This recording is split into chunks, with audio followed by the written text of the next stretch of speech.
All right, welcome, ladies and gentlemen, to the Hector Wildcat Multipurpose Building, back for another night of some basketball up here in Wildcat Nation.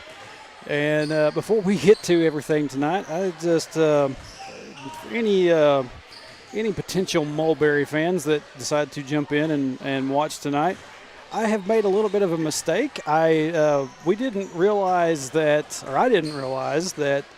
The separation of the schools, it's Mulberry, Pleasant View.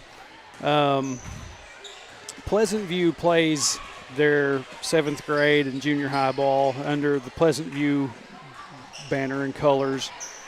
And then the senior high side of things plays the, so they have different colored uniforms. And so the board that you will see here tonight will be black and yellow. Instead of green and yellow. That was just a little production error. So don't shoot me too much for that. But anyway, it's got the 7th grade teams and junior high teams tonight, and we're about to get things started. I don't think 7th grade will do any kind of player introductions or anything like that. I'm gonna wait for the national anthem and pledge and stuff like that for junior high side of things. So, like I said, just wanted to get that out of the way pretty quick before anybody gets on and sees that the board is black and wondering what's going on. But like I said, I went based upon what the logo was, the Yellow Jacket logo, and so sometimes mistakes do get made. But anyway, we'll still try to do a good job with this and have some fun with it. I do not have a roster for Mulberry, Pleasant View. I do for Hector, so that's just usually how it works out. But looks like we got the girls getting ready to get this thing started.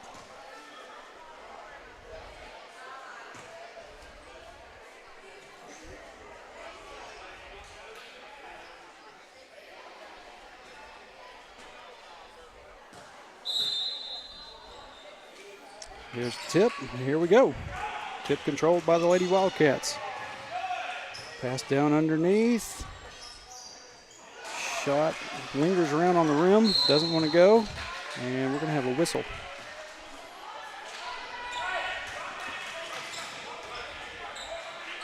Looks like we had a foul, but I did not see by who. Try to keep a little bit more, better paid attention for that.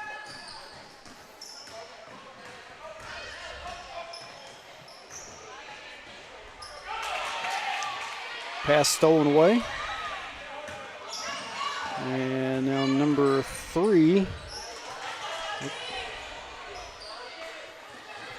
for the Wildcats, Madison Larson. She brought the ball up the court. I think that was number 4, Ada Cotton, with the points for the Wildcats.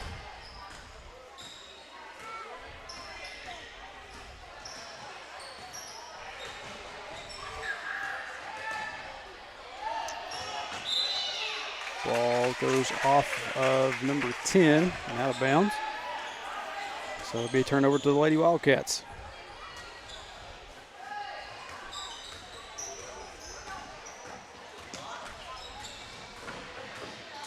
.22 for the Lady Wildcats. Bentley Duval gets it into number 4, Ada Cotton again, for another 2-point basket.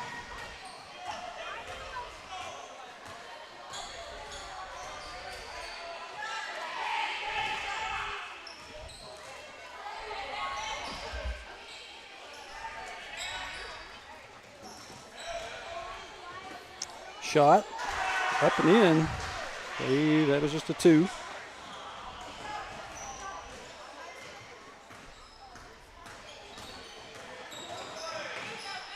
Drive inside by Bentley. And we're going to have a whistle.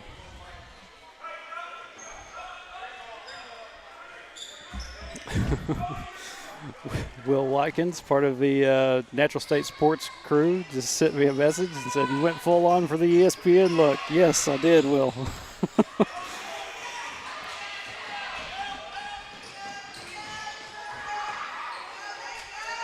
Forgot to start the clock back.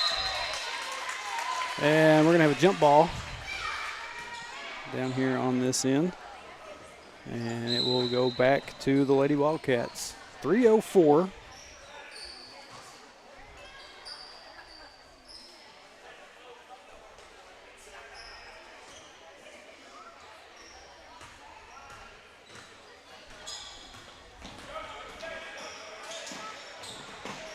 Duval gets it over to Natalie Small. Small inside to Ada Cotton, and Cotton's going to be fouled on the shot. So Cotton will go to the line to shoot two.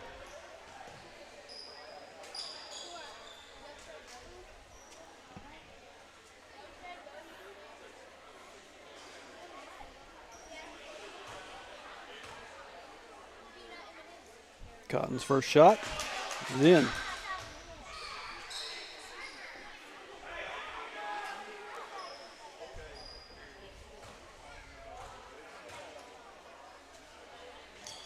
Second, also in.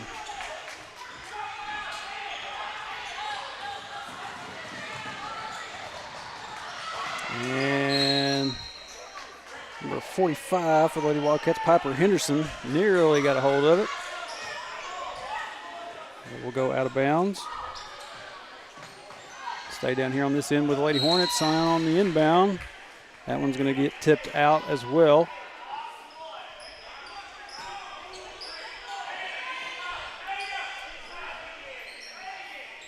Lady Hornets will still have possession.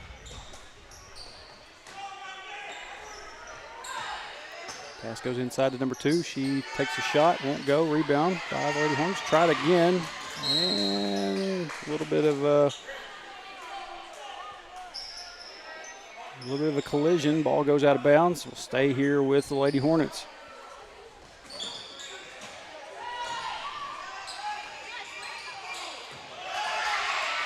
And inbound. We're going to get a travel.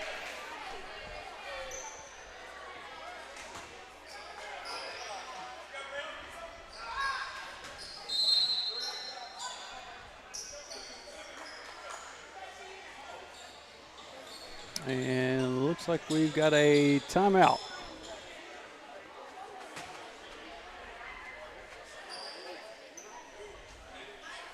By the Lady Yellow Jackets.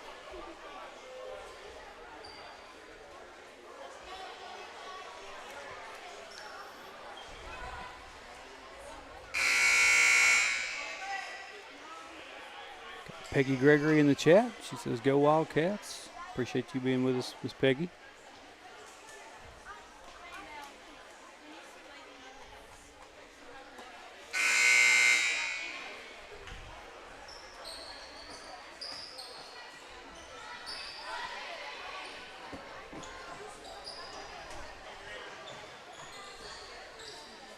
And after that timeout, it will be Yellow Jacket ball.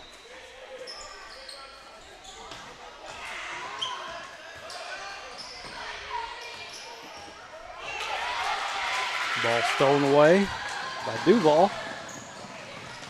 She pulled up, thought about the shot, tried to get the pass away, and it gets taken away.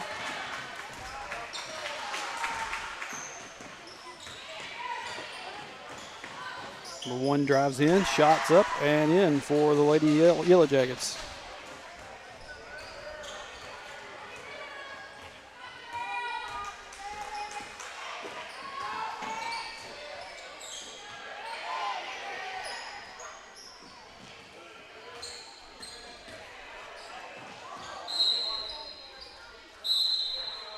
And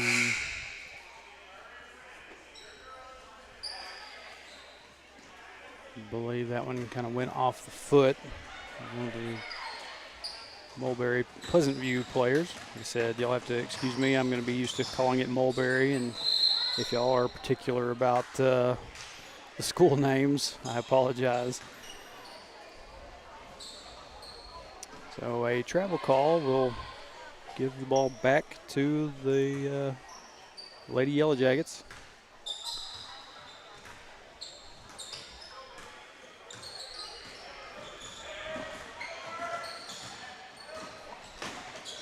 Gonna drive in, tries to get the shot up, and she will draw the foul.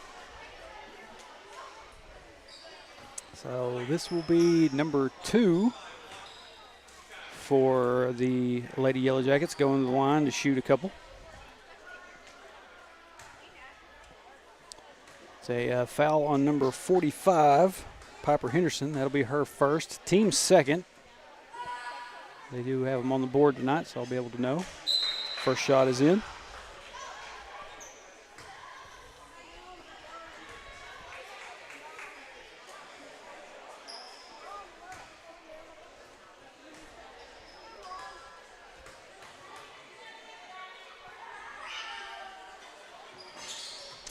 Second shot rattles off the mark. Number 4, Cotton, with the rebound for the Lady Cats. Cotton's going to take it all the way herself. In for 2.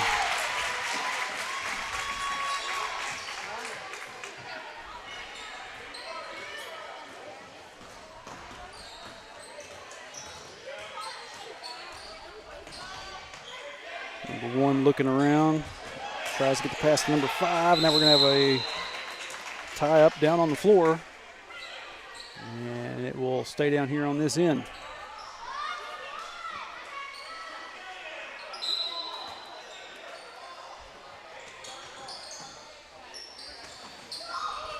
Inbounds goes to number 2. She loses control of it, and it goes back out of bounds.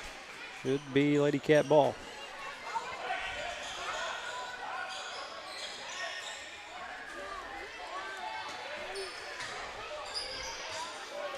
Duval going to bring it up the floor for the Lady Wildcats.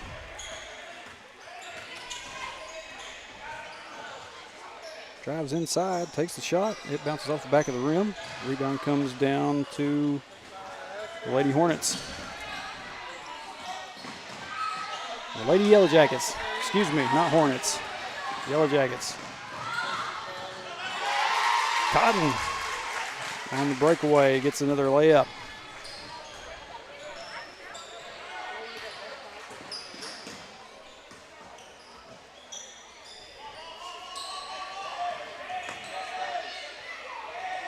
Looking around for somewhere to go with it.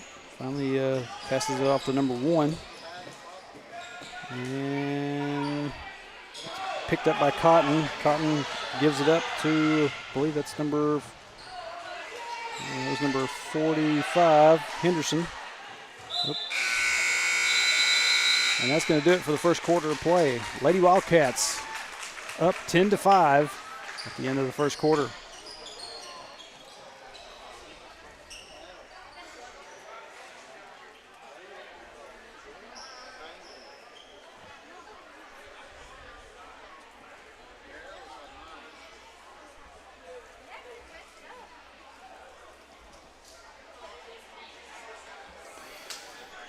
Pretty good play by these Lady Wildcats so far.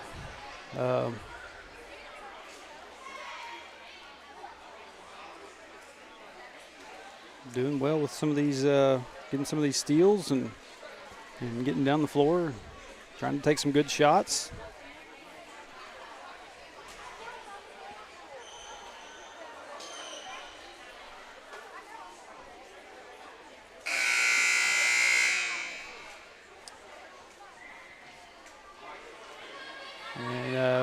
We are doing 4 5-minute quarters here for 7th grade ball.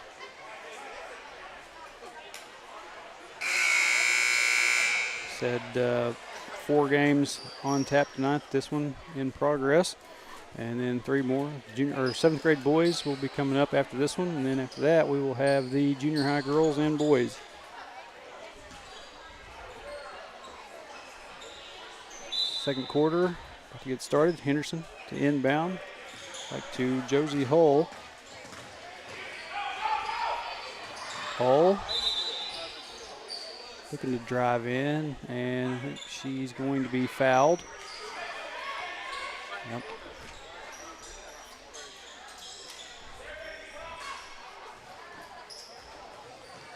And down goes to number 5, and now, excuse me, I don't have all the names down yet, but Josie Hull gets a shot in for 2.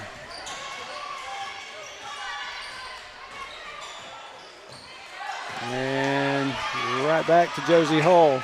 And then that one gets bounced off of Larson and out of bounds. And it will be Lady Yellow Jacket ball.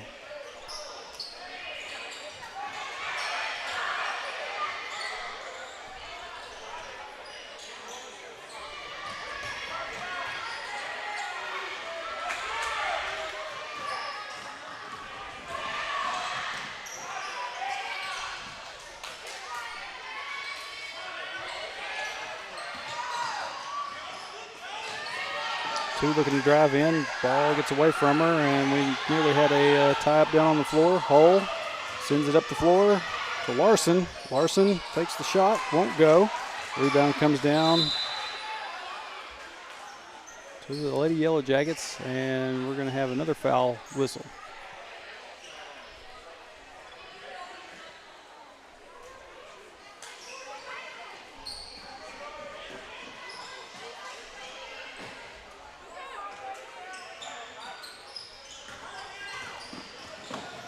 Two, gonna try to drive it inside, gets stolen away by Larson.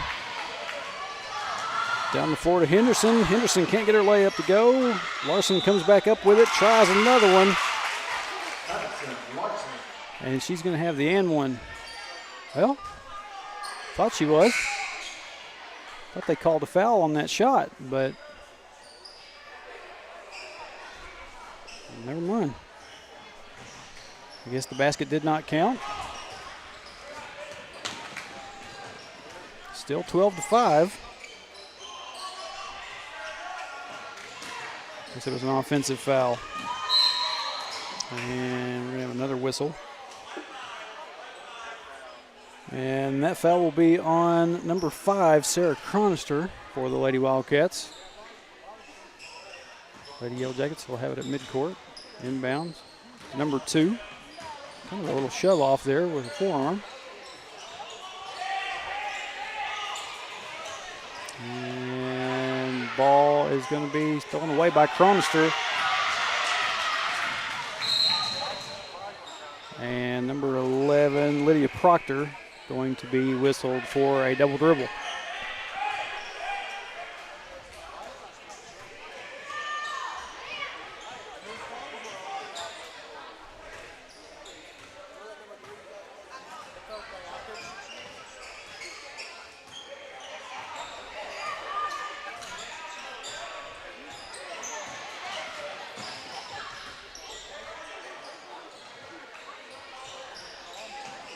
Two looking around for some help.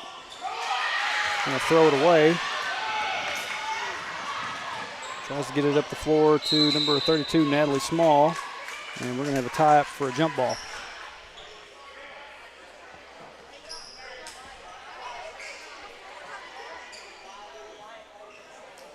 And possession will go back to the Lady Yellow Jackets. 2:43 left here in the first half. Lady Cats holding on to a 12-5 lead at the moment. And here's Chronister. Well, that's Proctor, excuse me, number 11. And that right there is Bentley Duval for 2. Make that 14-5.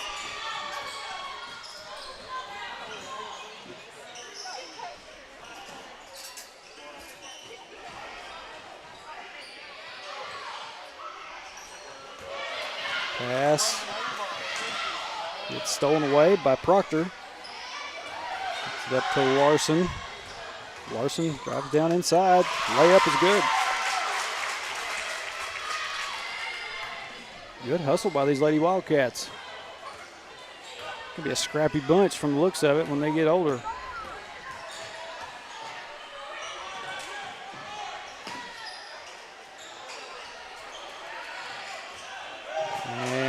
Steal.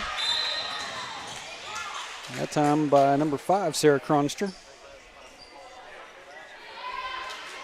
And we're going to have a mass substitution. All 5 Lady Wildcats going to take a seat, and the new 5 is going to come in. And it will be Henderson to inbound. Gets it into Josie Hull. Nearly goes backcourt. And got a whistle for a foul.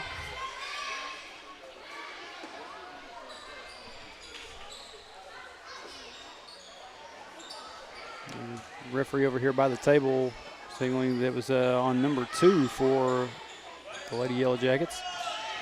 Inside to Josie Hull. Hull goes up for 2. Gets it. 18-5.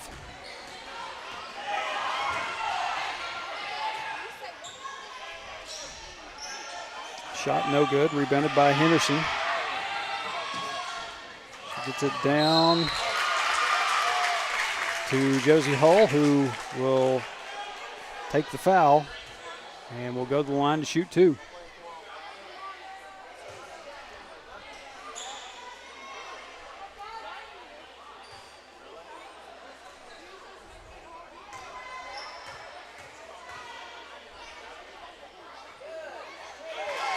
Hull's first shot in.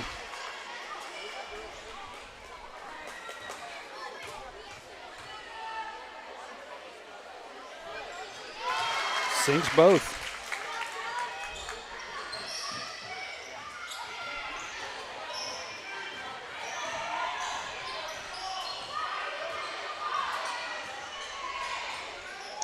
Three-point shot on the way, off the mark. Rebounded by number 4, Cotton.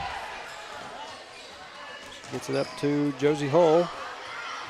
Hull going to drive in, layup, in. Looking a little bit like her brother out there. Josie Hull.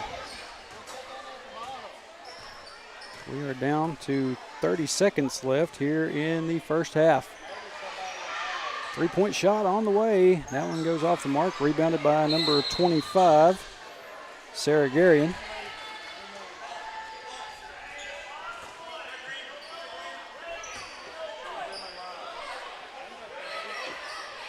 And it will be Lady Yellow Jacket ball down here.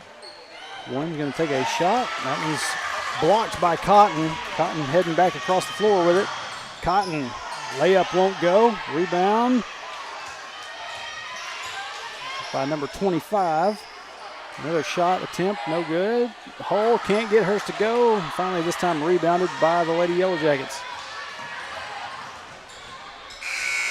And that's going to do it for the first half of play.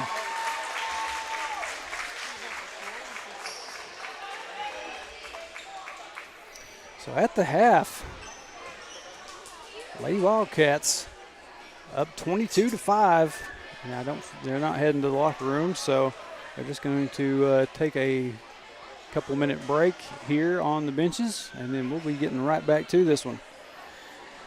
So go ahead and get everything ready to go for this.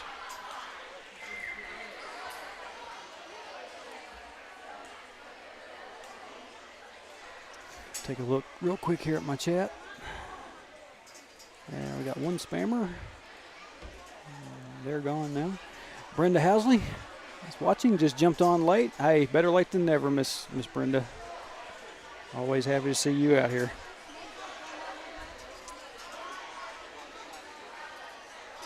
Got about 12 over on the YouTube side of things watching. No comments so far. But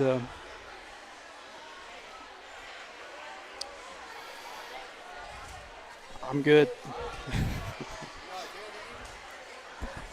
I do, but probably too much. Yeah. Eddie Trimmer asking me if I wanted some candy. Get some Sour Patch gummies, I think. I don't need to be trying to chew on those while I do a live stream. I'm bad enough with words as it is at times. But yeah, like I said, once again, this will be the last time I say anything about it. Once again, Mulberry, Pleasant View fans, if you're watching, if you happen to be watching, did not know that y'all had different colors for the two different schools. That's why the board is black and yellow tonight. I saw y'all's girls come out in the green uniforms, so I'm just like, oh, I messed that up. So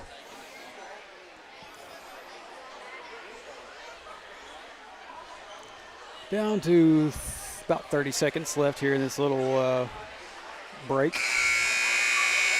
And we're about to get everything rolling again with the third quarter.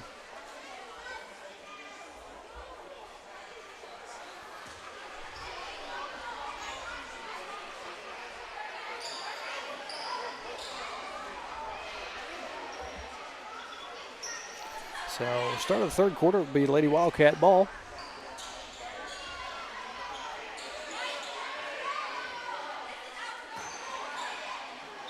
And we're going to have Cotton inbound to Hull.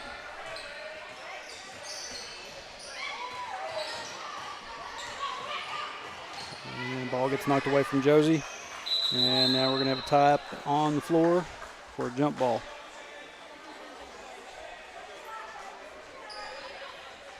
And it will go to the Lady Yellow Jackets.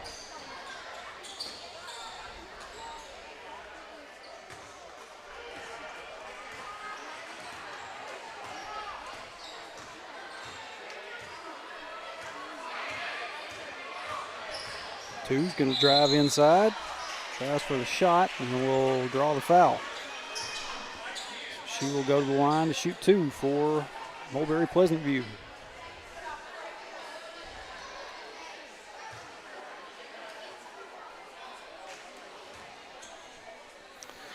Earlier I had Winston Hull offer to come up and put on a headset. He said he would try to do that for junior high games, so we'll see what happens there. First shot in. And let's see what happens here on the second.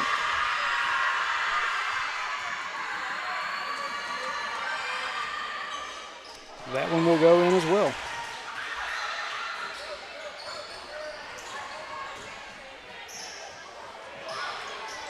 Henderson takes a jumper. That one won't go. Rebound.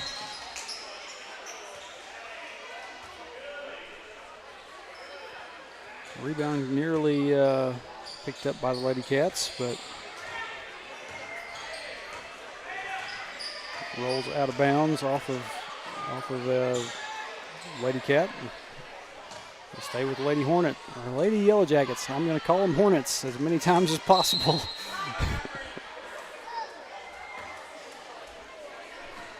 And we're going to have a timeout by Mulberry Pleasant View. Okay, well, I'm looking at the jerseys, front of the jerseys now. Lady Hornets on the front of the jerseys. I'm not wrong. I'm not crazy. I did see Hornets somewhere. That's why it was on my mind.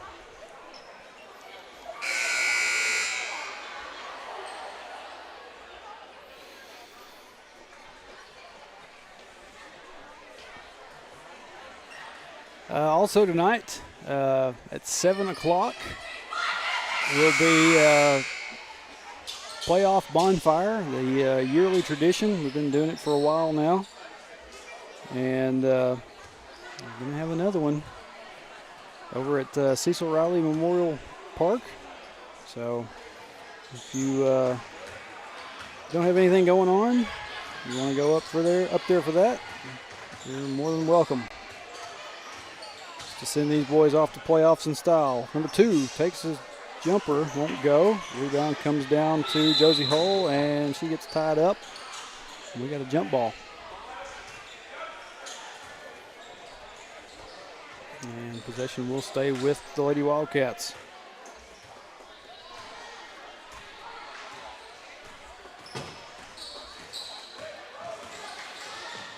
Hull loses control of the dribble. And he's stolen away by number 1.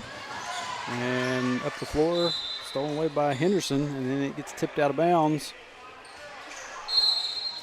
And now Coach Casey is going to have another wholesale substitution.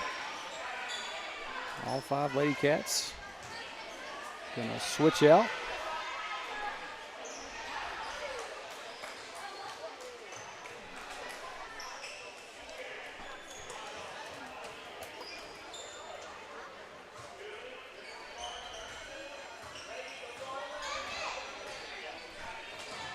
And this is Bentley Duval.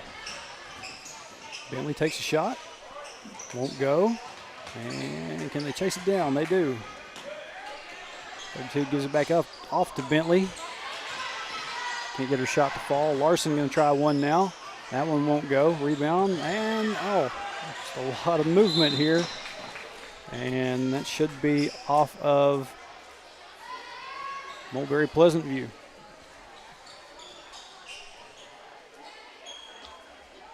Number 32, Natalie Small on the inbounds. It gets stolen away. Number 1.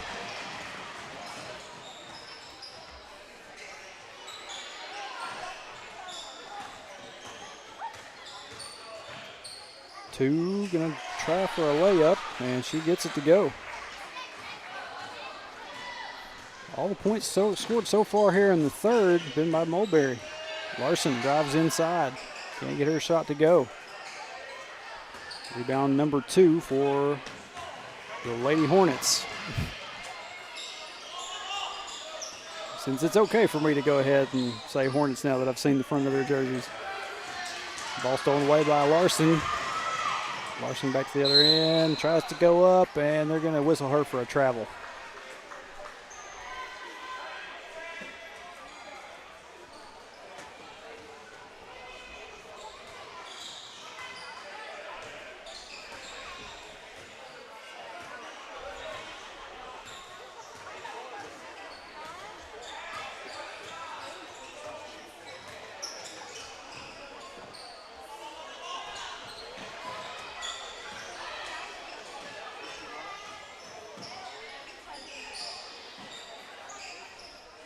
Bentley Duval out there just in everybody's face. We got a jump ball. Stay down here with the Lady Hornets.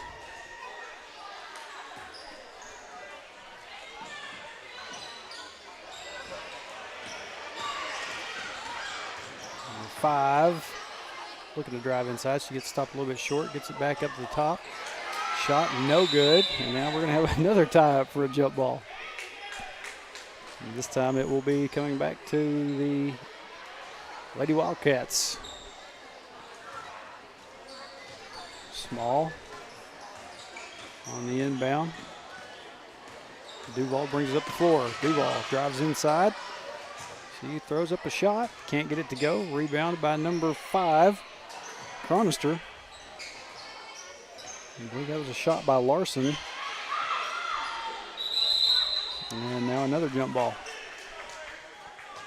This time it will be going back to the Lady Lady Hornets. I'll get it out eventually. Stolen away on the inbounds by Larson. And now we had Duval down there trying to find a way to get a pass. And we're going to have a timeout by Coach Casey.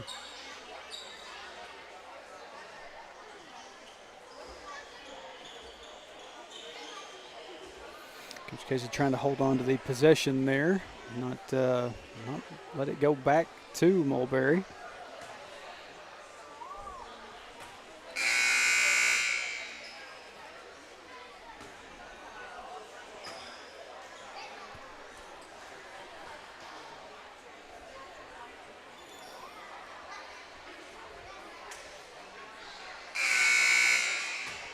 (22-9), Lady Cat lead. 1:22 left here in the third.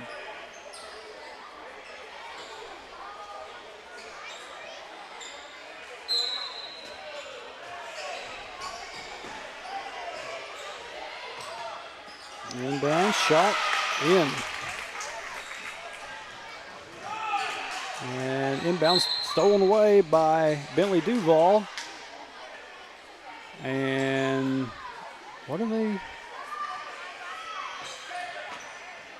they say happened there? A foul by Duval, I'm guessing? They haven't changed the board up here to indicate that Duval got a foul, but and ball's going to be stolen away. That's number 22. Actually, no, that wasn't 22 on that steal. It was 32. That was small.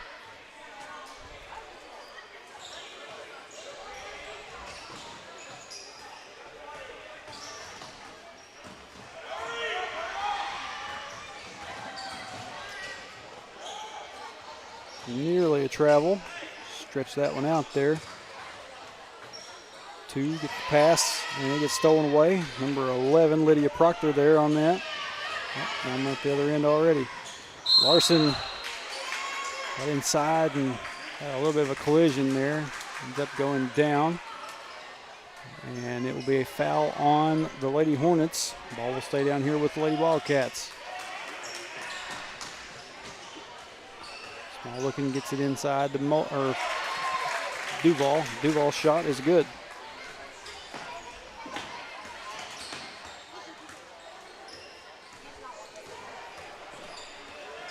Still 5 fouls.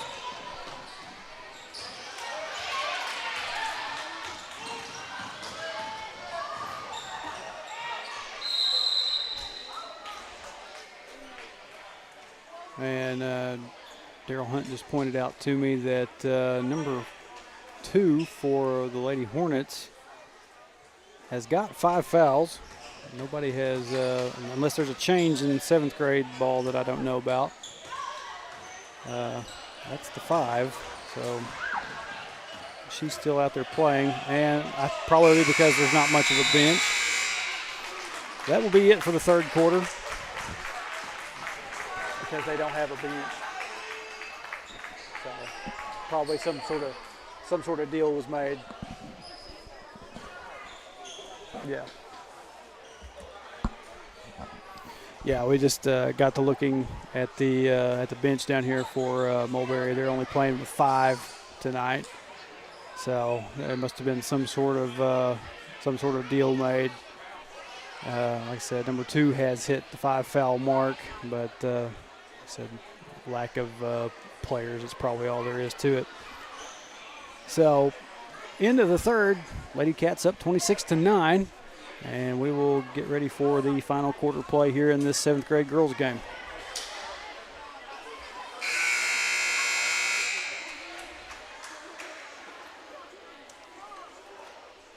Lisa Charton says the green team. Yeah, I should just go ahead and call them that. It would probably make things a little bit easier, but I would say the green team, and people would be looking at the screen saying, well, the board is black. So y'all heard me talk about that already. I ain't going to go over it again.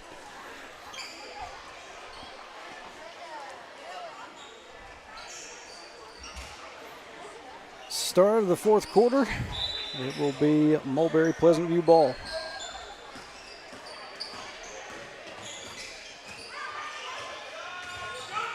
Two drives in, tries to get a layup, and she will draw a foul.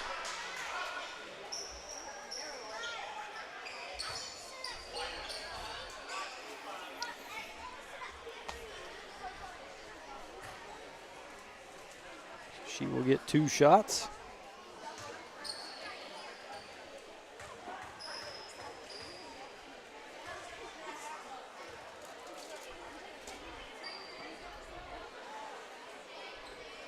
First shot just off the mark.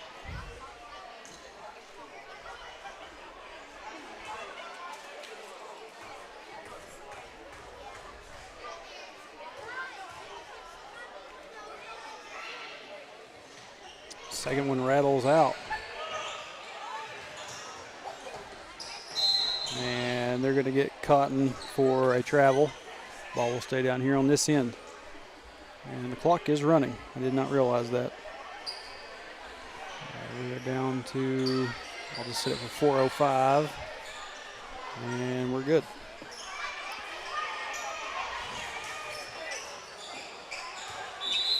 Inbounds gets knocked. I thought it was going to be knocked back out by Henderson down there, but they're going to say that it was knocked back out by a Lady Hornet. It's Lady Wildcat ball. Josie Hull brings it across the timeline. Down underneath to number 11, Lydia Proctor for 2.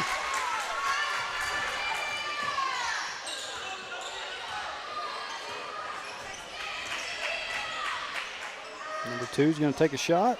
Won't go. Rebound by Henderson. He's going to hand it off to Josie Hull. And they're going to whistle Josie for a travel.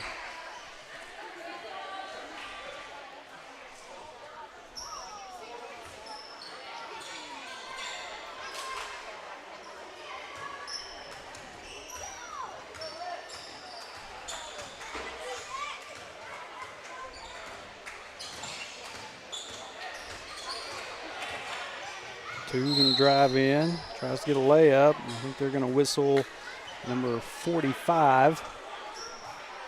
That's Henderson for a foul. Send number 2 to the line. That'll be Henderson's 3rd. And team 2nd for this 4th quarter.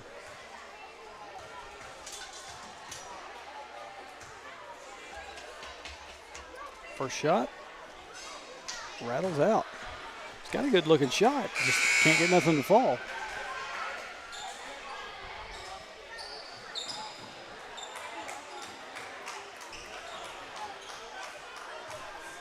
Had a couple of, actually we had another mass substitution.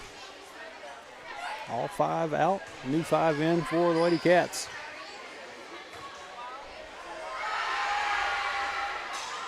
That one rattles off the back of the rim, but I think we're going to have a lane violation. So number 2 will get one more attempt. As the clock keeps ticking down.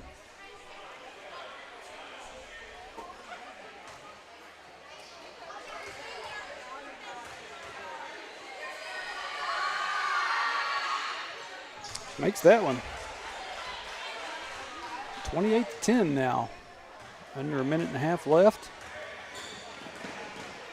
And Duval is going to bring it back down the floor for the Lady Cats. Duval going to try the shot. It goes up to the top of the goal. Bounces back down. Rebounded by the Lady Hornets. Drive inside. Shot. Layup no good. Larson with it now. Larson stops short, and they're going to get her for a travel.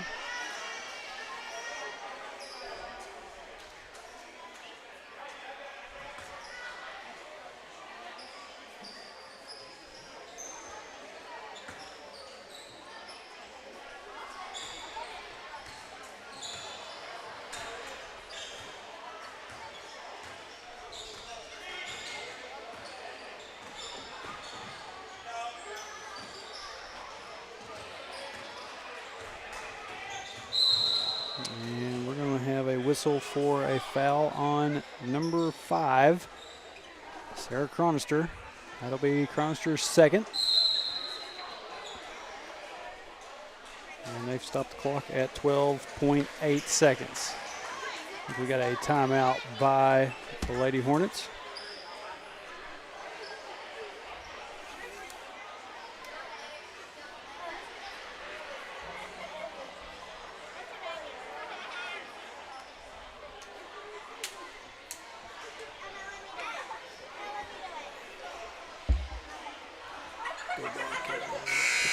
Set back to 12.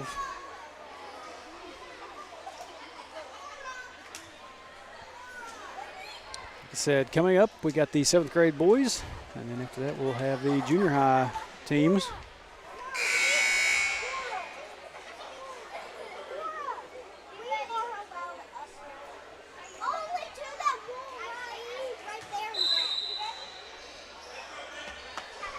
A couple kids hollering at each other underneath my table.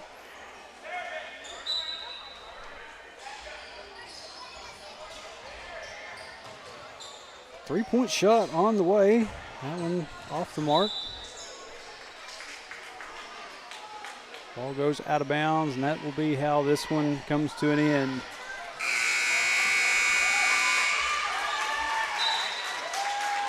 So 7th grade Lady Wildcats pick up a good win. 28-10 over the Mulberry Pleasant View Lady Hornets.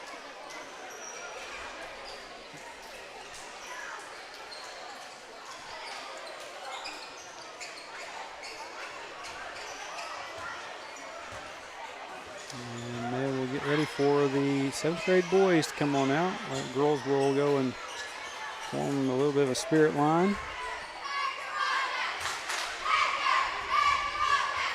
And here come the 7th grade boys team.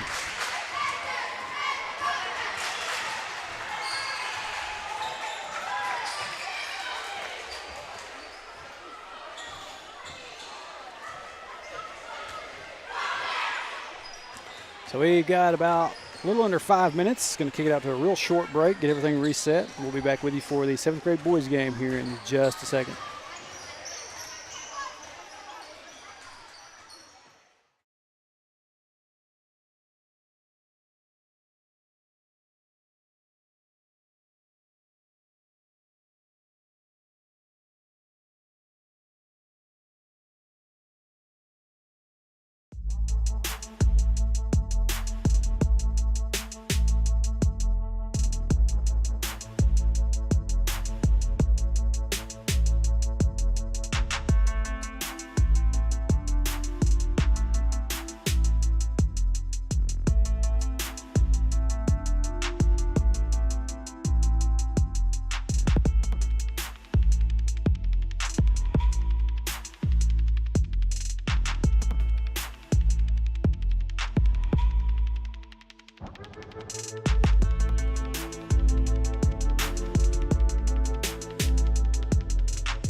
All right, welcome back to the multipurpose building here at Hector High School. Getting ready for our second game of the evening, the 7th grade boys.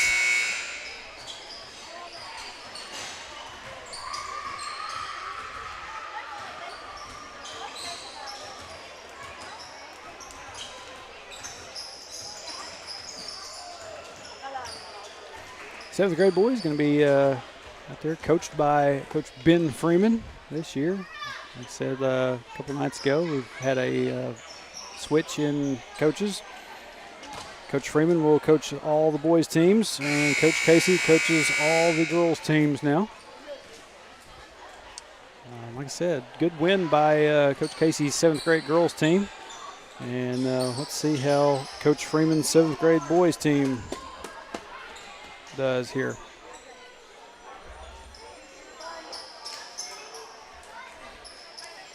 So at midcourt, we've got number 3.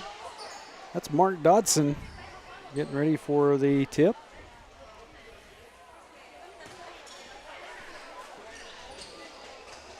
Mark Dodson, one of the quarterback for the 7th grade football team, and this time the tip will go to the Hornets.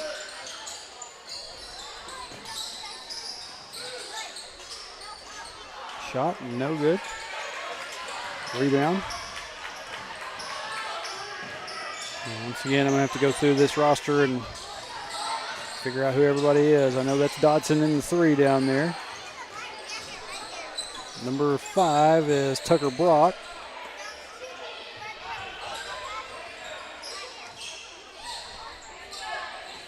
Number 14 with the ball, Garrett Sanders.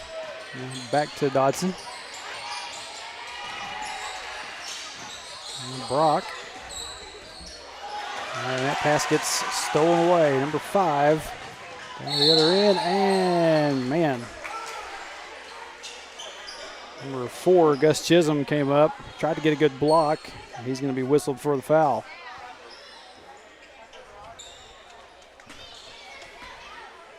So number 5 for the Hornets will go to the line. Maybe it's a situation where the Pleasant View side of things, they keep them as the Hornets, and when they get up to the Mulberry side of things, they become Yellow Jackets. Maybe that's what it is. First shot rattles off, no good. Got one more. And that one will go.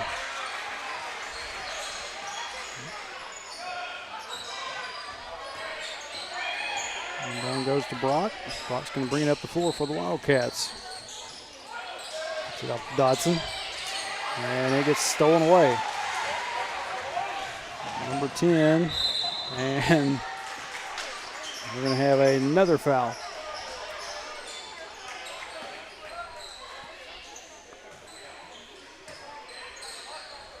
And this time it will be on Mark Dodson. That'll be Dodson's second team foul for the Wildcats.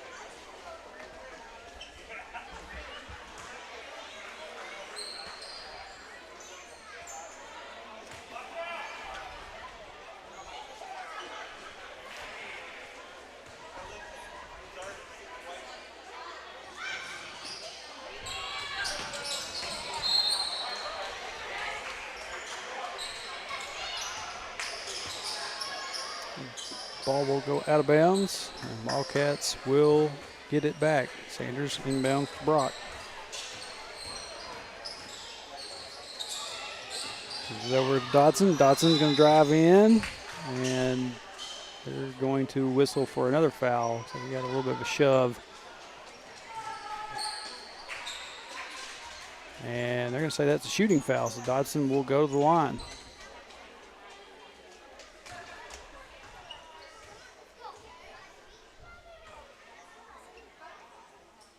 Dodson's first shot in. That foul will be on number 3 for the Hornets. That'll be his first and team first. Dodson misses the second one on the putback.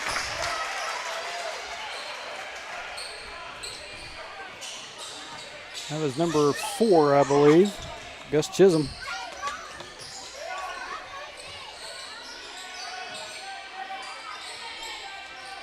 Number 5 going to take a 3-point shot from the top of the arc. And no good. Comes back down to Chisholm. And now Sanders going to be whistled for a travel. Take this camera out just a little bit. I feel like I'm right there on it.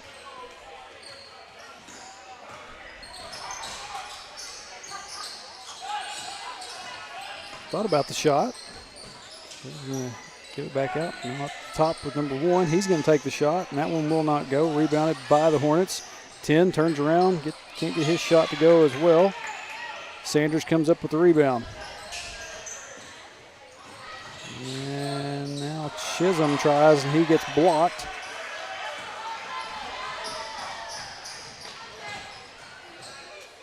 Five throws up a shot. It goes a little high. Comes back down to Chisholm.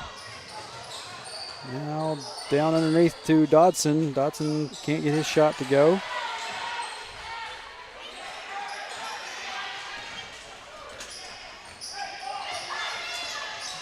Five, largely unguarded, tries a layup, and it will not go. And Coach Freeman is going to call a timeout.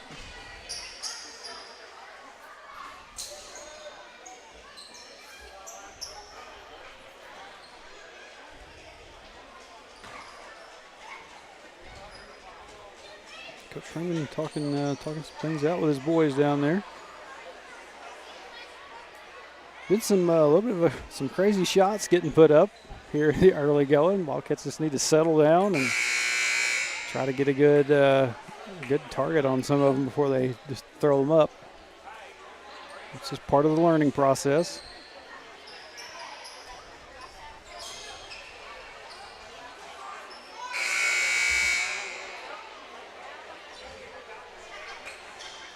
And after that timeout, it will be Wildcat ball.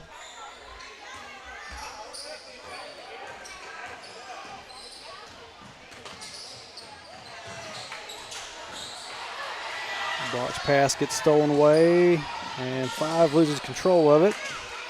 Brock's just going to lay down on it, and we're going to have a jump ball.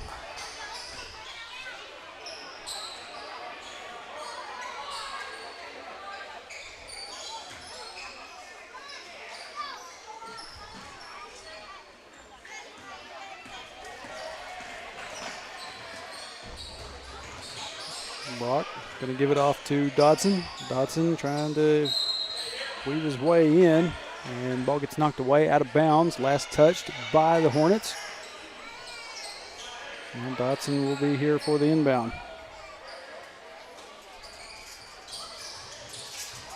And on that inbound, gets stolen away. Number 10 for the Hornets. Back to the other end now, and can't get his shot to go. Five going to try it. And now Dodson comes up with it. At the other end to Sanders. Sanders can't get his layup to go.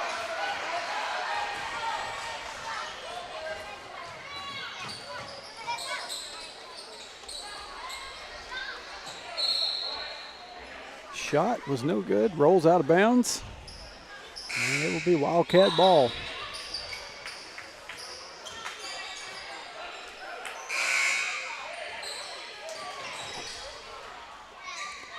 So we've got number 24, Owen Tennyson, coming in for Brock.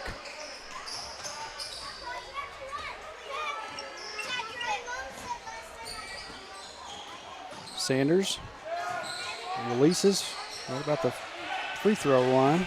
Can't get it to go. Rebound comes down to the Hornets. Back to the other end now. And goodness gracious. Gus Chisholm just all over, up and over, leapfrogging. He's going to be whistled for the foul.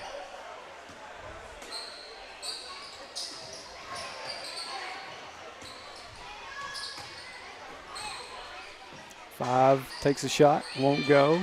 Rebounded by number 20. And we're going to have a whistle. Looks like they said it was a foul on white 20. Maybe it's on green. Maybe you meant to say green 20.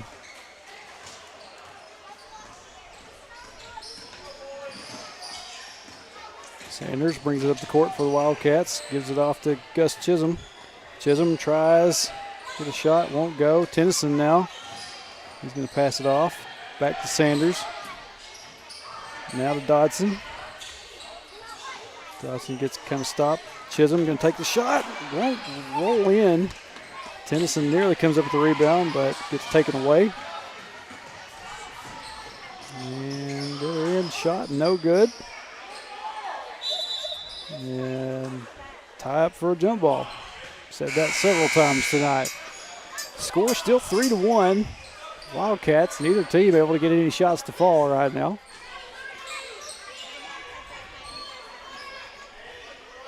.9 seconds left here in the first quarter. Inbounds goes to number 5. He turns around, releases, can't get it to go.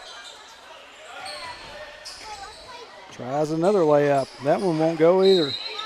And on this last shot, we're going to have a whistle for a foul. 2 seconds remaining. And that will send number 20 to the line for the Hornets.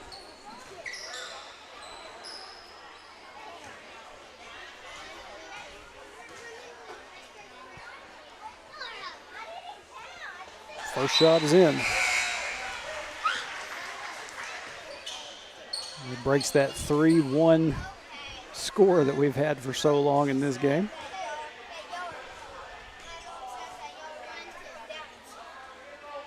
Second shot. That one goes off. Dodson gets the rebound, and he's going to chunk it, but he's not going to have enough on that. So that's how we end the first quarter. Wildcats up by 1, 3-2.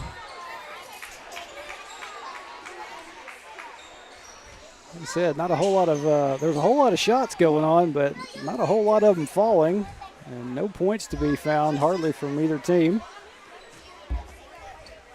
Have to see how these teams come out in the second quarter of play.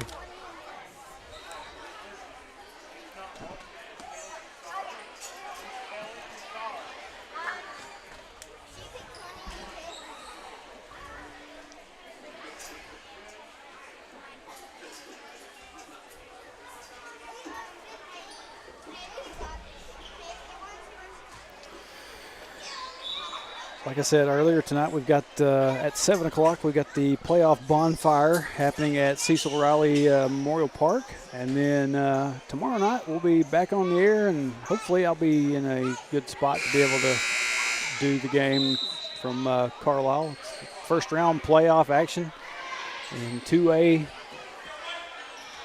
And I said a couple nights ago, Wildcats got the unenviable task of getting Carlisle on the draw for playoffs. But we'll be there for that tomorrow. Second quarter underway now. And pass gets stolen away. Number 10 tries a layup. Can't get it to go. And one was down there to get the rebound, but it flies out of bounds. And ball will come back to the Wildcats. Tennyson on the inbounds to Brock.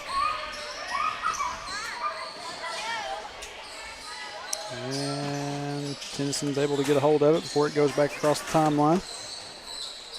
Oh, a little bit of a collision there between Tennyson and Dodson. Now number 10 on the drive. Going to hand it off, and layup is good. 4-3 for Mulberry.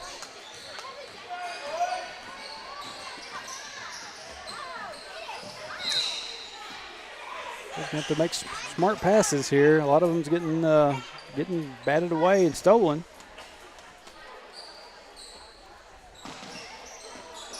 And Brock was kind of out of position for that, but he's on the inbounds. It's okay if it went back court. Brock kind of getting bullied around a little bit out there. Brock looking for an opening.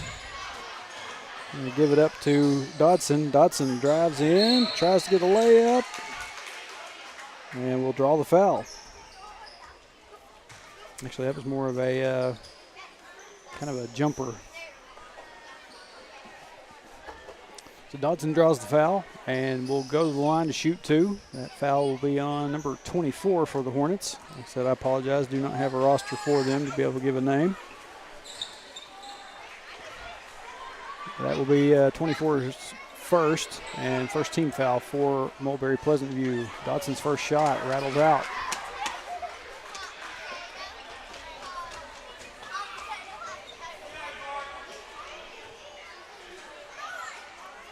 See what we can do here with the second one.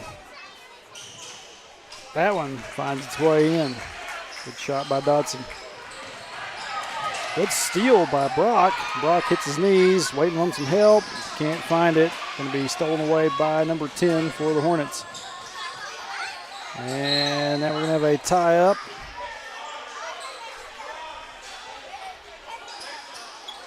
No, it's going to be a foul on number 3, Dodson. That'll be his second. Team first here for the second quarter. Couple subs in now. Gus Chisholm back in, I believe. And I didn't see who the other one was.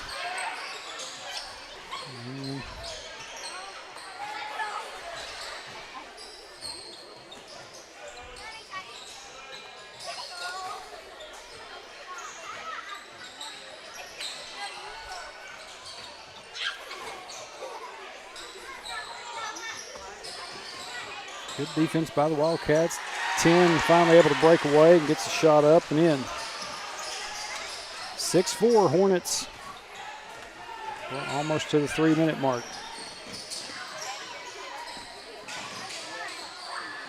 Brock.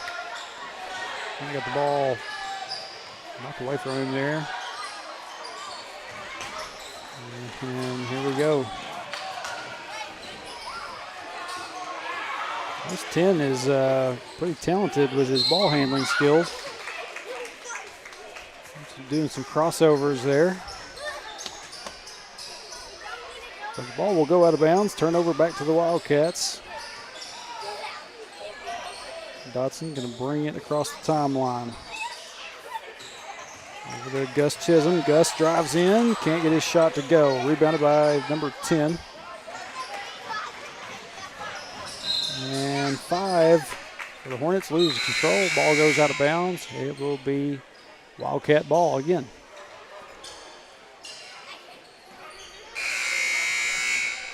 So number 23, Deacon Hall, he steps out. Did not see who came in for him. Maybe in number 25, Joe Hunt.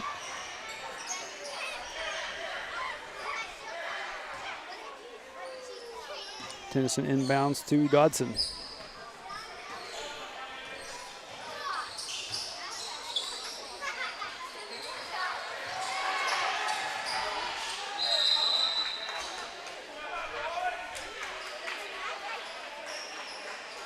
Jump ball will send the ball back with the Hornets.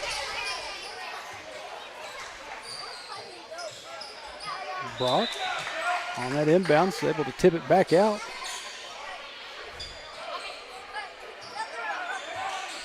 Brock staying on his man.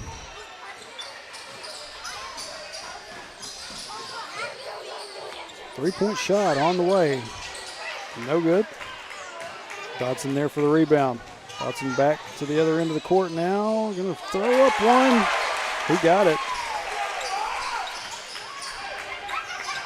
Good job by Dodson. And Mulberry going to take a timeout. They didn't miss nothing on that replay. I had one of the senior girls yesterday talking about how they'd missed something that happened on the other end after I hit a replay. This time we're not going to miss the thing.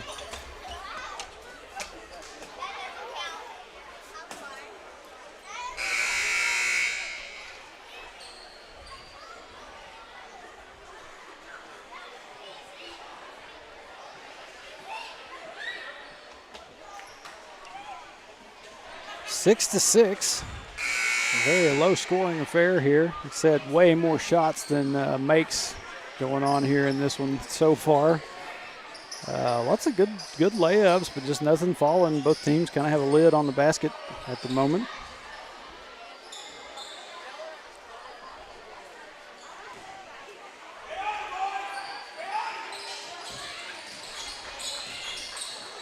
Hornets get the inbound. 5 passes off to 10. 10 gets it inside to 20. 20 goes up. 2-point basket.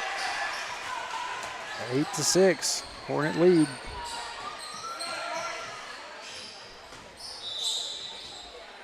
And I believe Dodson got bumped there. He's going to whistle for a foul. He's on number 20, or no, actually no, number 32 for the Hornets.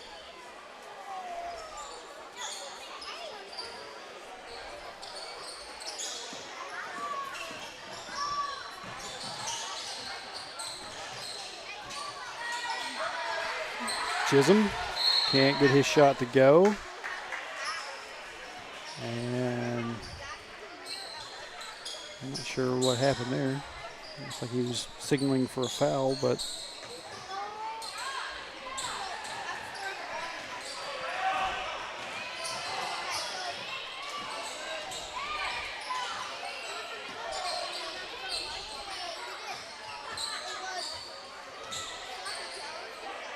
Ten gives it a 5. 3-point shot on the way, off the mark. Rebound comes down to number 10, and he's going to get tied up with, I believe, number 25, Joe Hunt down there with jump ball. And possession will stay with the Hornets.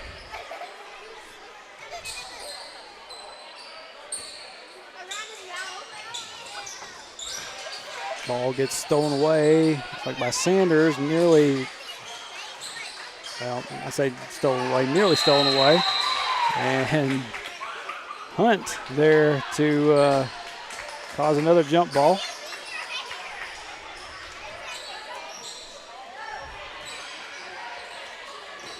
It'll be Wildcat basketball. 55 seconds left.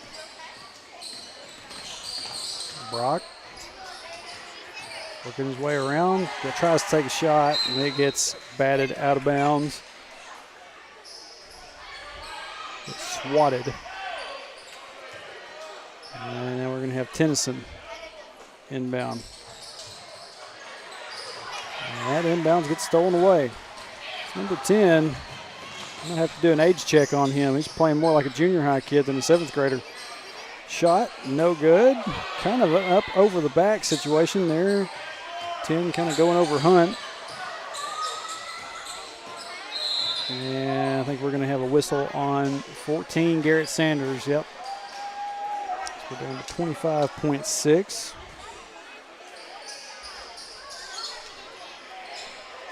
Yeah, foul on Sanders. That'll be Sanders first. Team third. Wildcats sitting, like I said, with 3 fouls. Hornets sitting with 2.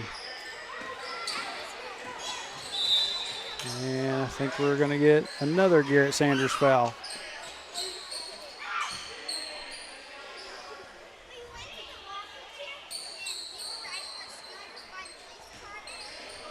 That will be Sanders' second foul. 2 quick ones. That's number 5. 5 gets it inside the 20. 20 works his way around, gets a shot up, won't go. Rebounded by Gus Chisholm. And back to the other end we go. Ball gets stolen away. Sanders there, gets a hold of it. And now we got another jump ball. 0.5 seconds. Quarter not quite over with. My clock did hit 000. 0.5 seconds left. And just enough time for the inbound. So after 2, like I said, still low scoring. Mulberry, Pleasant View, Hornets up 8-6 on the 7th grade Wildcats at the moment. And like I said, they're going to take I think they put 3 minutes on the clock for a little bit of a break.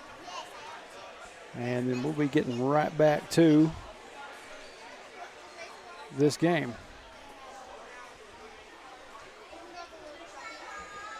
Through here and check. Marcia Henderson Dover says, "Go Cats." Appreciate you being in here tonight with us again, Miss Marcia.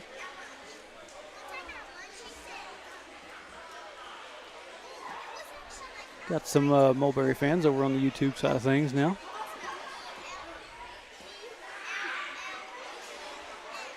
Long Distance Sports Bros. Hi, everyone. This is me, Mason. How you doing, Mason? I'm Trey. I have no idea who you are. but glad you're with us.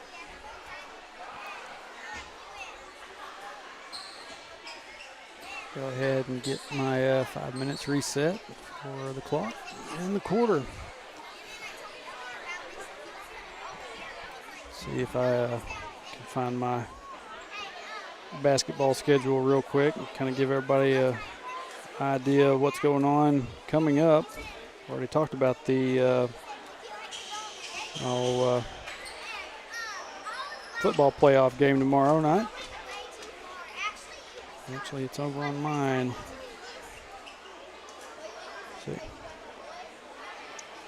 see. Next games will be on November 18th. And that will be both junior high teams and both senior high teams welcoming in Dirks, the Outlaws. I think that's going to be Dirk's first time coming to Hector. I know at least one of the coaches out there. And yeah, they'll be on November 18th. And those games will start at 4:30 p.m. And then after that, on the 19th, same teams will be making a trip to Two Rivers. That one will also start at 4:30. I've been trying to talk to Jalen Ferguson out there. He helps out with a bunch of those teams and trying to see if he's got me some internet that I can use out there to do the live streams with. And so we'll just have to see what happens there. Getting ready to get the third quarter started up now. And it will be Wildcat ball.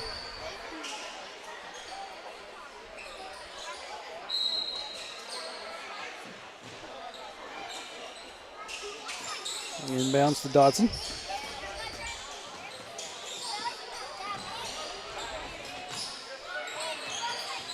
Hands off to Chisholm. Chisholm drives inside. Good layup by Gus Chisholm. Ties us up at 8.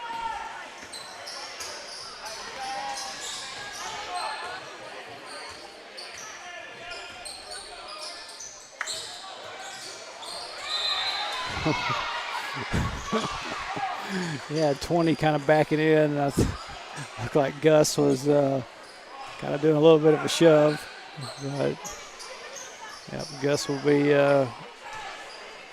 getting his third foul, first team foul for the Wildcats here in the third quarter. Brock nearly got a steal. Number 20 for the Hornets gets a shot up and in. Breaks the tie.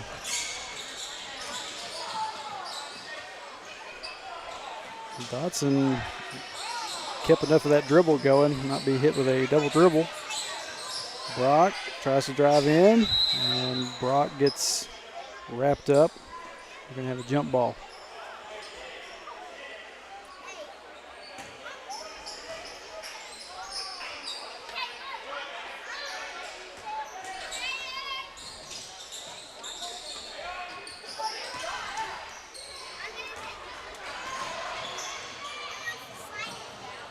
Sends it up the floor to 20. 20 kind of loses control of it. It goes out of bounds, but they're going to say last touch by one of the Wildcats out there.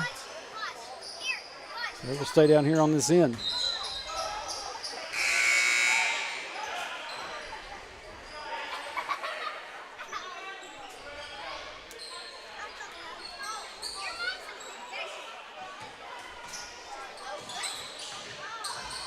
Dodson able to bat the inbounds up in the air. Goes back out of bounds, and I think we're going to have a timeout by Mulberry.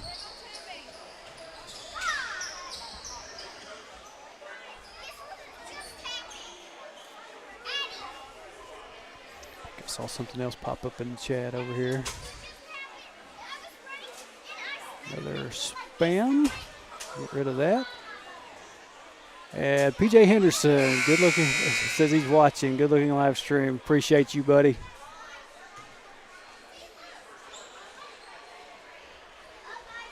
Always good to hear from you.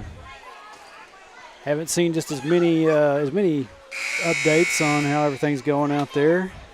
Why don't you go ahead and tell us in the chat, what's everything looking like for you out there, PJ?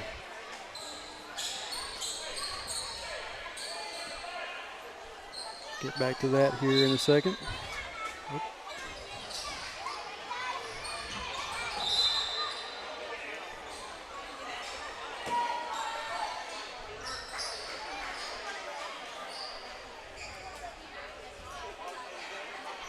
I believe Dodson may have got his hand stepped on there. Actually, no, not a hand. He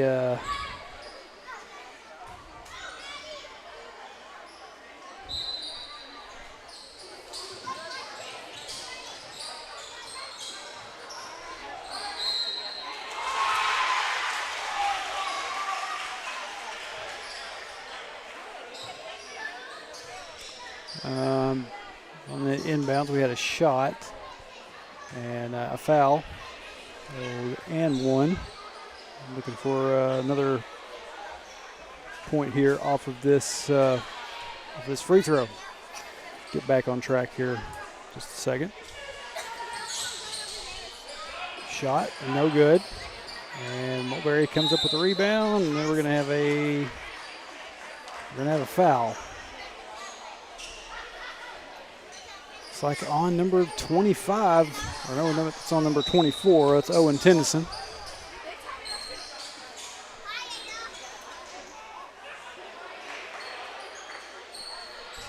What's up? Oh, pretty good.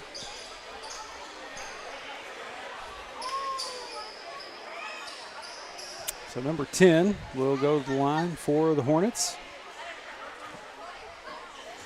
PJ says everything's going good. I'll be able to come home Thanksgiving week, but I really want to thank everyone for the prayers. Hey, that's some good news, man. Good news.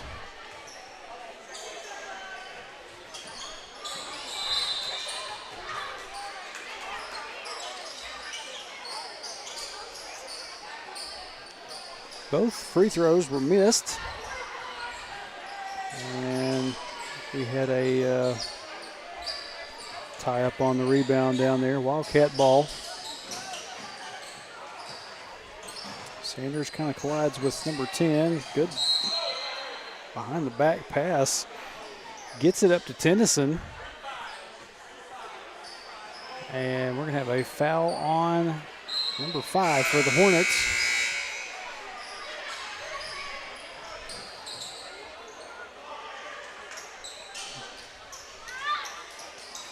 Wildcat sitting with 5 fouls. Hornets sitting with 2.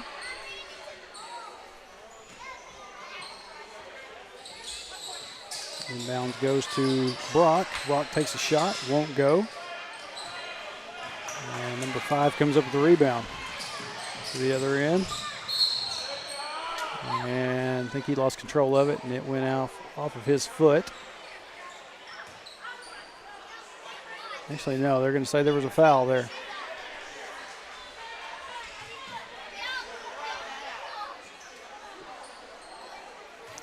Marcia Henderson Dover says good pass, Garrett. Yeah, it was a good job on that.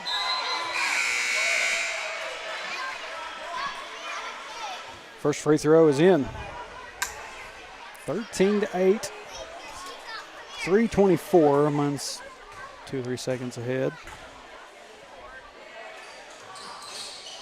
And gets both of them. 14-8. And now Sanders needs some help on this inbound down here.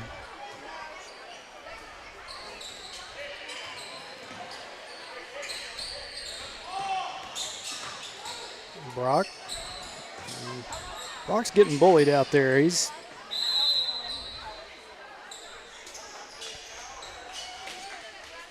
going to say that Brock might have been one of the smallest kids on the team, but him and number 23 down there, Deacon Hall, about the same height. And I think we've got a timeout.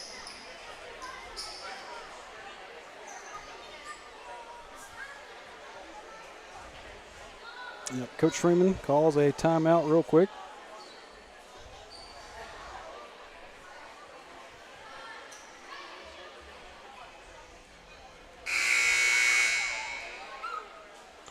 Yeah, you got three of these boys down here.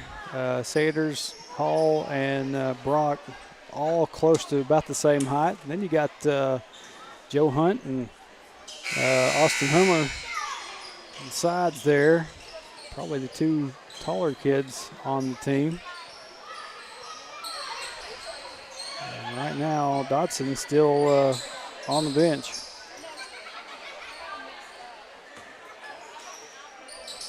Still looks like he's kind of in a little bit of pain.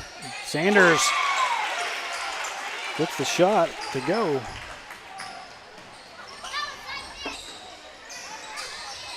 Good job by Sanders on that two-point basket. Drive inside by number 5 on the Hornets. On the other end, he gets his shot to go. Sorry we missed it. Part of what happens in replay.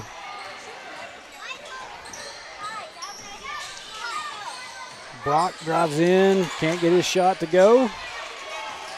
Rebounded by number 10. Back to the other end now, and Sanders.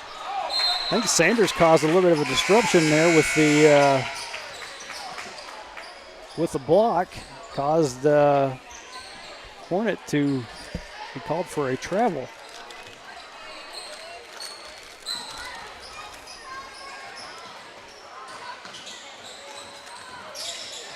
Brock, you have to find somebody to give it up to. Like I said, he's getting bullied out there a little bit. Ball gets stolen away. He was looking for Hummer on that pass. 5, layup, in. 18-10 Hornets. More scoring going on here in this one. They finally found those lids off the rims and took them off. And Brock tries to drive inside and goes down to his knees. He's trying to find somebody to pass it off to, and 10 takes it away. And shot no good. Number 10 and Hummer kind of tied up. Actually, no. Wasn't no tie for a jump ball. There was going to be a foul on number 10. That'll be his second. Team third for the Hornets. Now, Sanders will drive in, loses control of it. Hunt there to get a hold of it. Tries a shot, can't get it to go. Let's see what the whistle is here.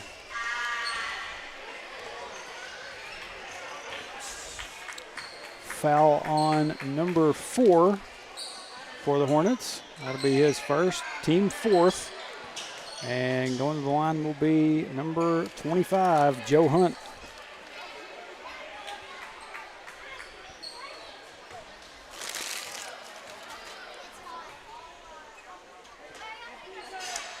Oh, Hunt's first free throw. Rattles off the front of the rim.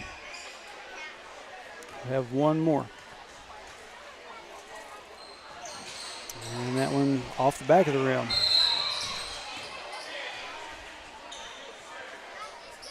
And we're going to have a foul on that rebound. Didn't see by who. In just a second, I can tell you. Foul will be charged to number 32, Austin Hummer. That'll be his first. Wildcats, like I said, have already hit the 5-foul mark.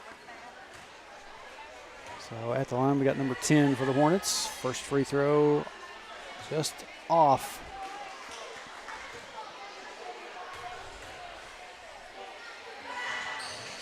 Second one, in and out. I believe that's Sanders with it. Yep. Sanders drives in, can't get his shot to go. 5, gonna get a hold of the rebound back to the other end. And we got a whistle for a foul.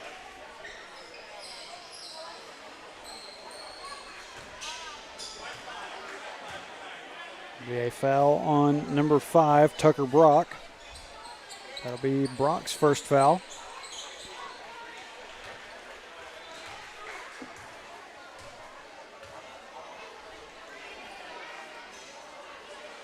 First free throw off the mark. Bounced off the back of the rim there.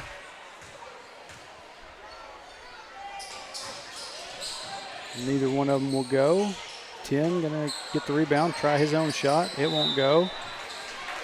24 comes up with a rebound, tries to go up with it. And not sure what happened. Hunt holding on to the upper part of his back down there. Be a foul on number 32, Hummer again. That'll be his second. 24 at the line, shoot for the Hornets. First shot, no good. We're down to 113.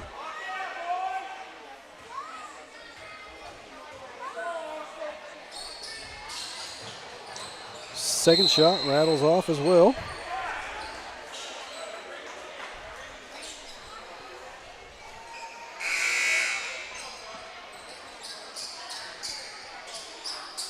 And I believe Wildcats will be down here on this end to shoot some free throws. Last foul was on number 10 for the Hornets. So number 25, Joe Hunt, back to the line. Shoot another couple free throws.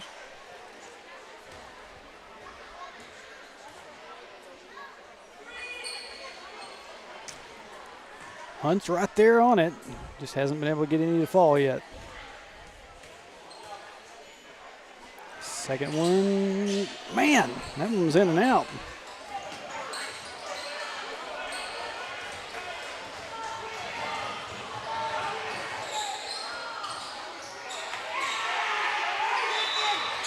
Deacon Hall able to come up with the steal there.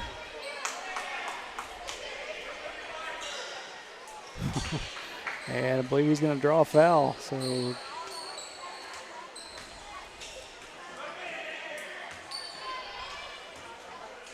number 23, Deacon Hall, going to the line for the Wildcats. Try to see if we can get off this 10-18 score.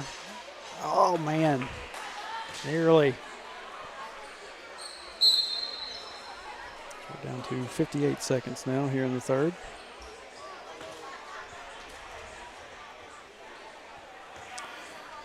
Hall will have one more shot.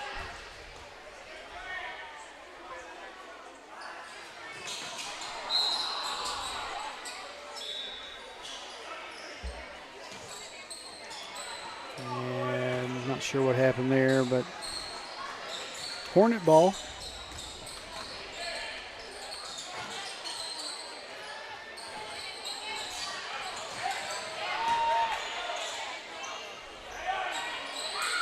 Three-point shot on the way. That one will not go. Rebound. We got a little bit of a scramble for it down here. 20 finally comes up with it, and we're going to have another whistle for a foul. 23, that will be Deacon Hall on the foul. That'll be Hall's first foul of the game. And we got number 20 at the line. He sinks that one. A little bit off the backboard. Finally gets past this 10-18 score. 19-10 now. Second shot, no good. And Hunt was able to come up with a rebound, but hits the ground, and they're going to whistle him for a travel. Moved around a little bit.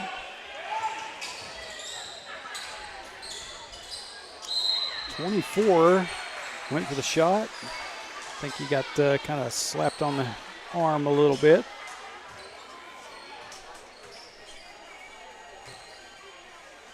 Let's see, it was by number 5, Tucker Brock. It'll be Brock's second foul of the game. First shot by 24 goes no good. Second one. We had a whistle at that shot. I'm not real sure what that was. Doesn't look like a lane violation or anything.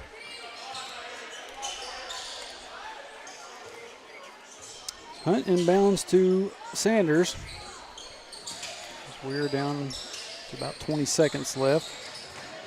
Sanders on the drive, gets it over to Hunt. Hunt tries to get the shot up.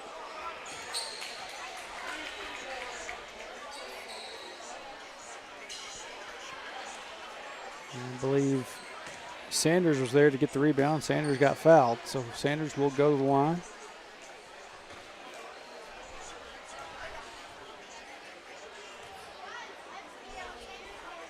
First shot. Just got a bunch of them rattling out again.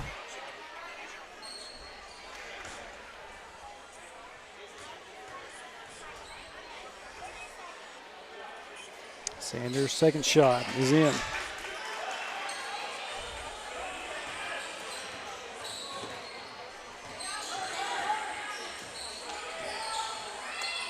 Three-point shot, long range. That one will go out of bounds. 5.6 seconds. And Sanders going to draw another foul. Oh, no, it's going to be a travel.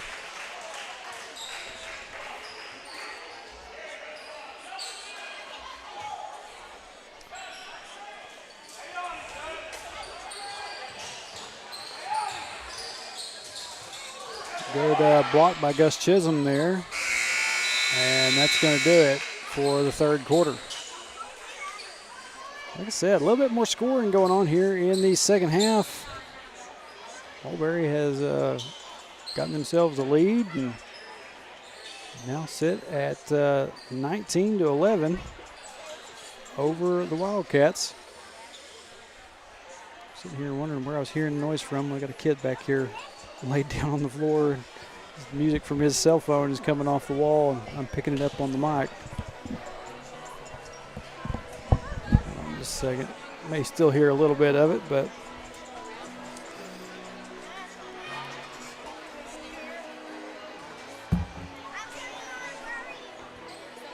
wondering where it was coming from. So, I believe that's a Hummer kid back there. Daryl's nephew. Oh. So one more quarter to play here in 7th grade boys basketball.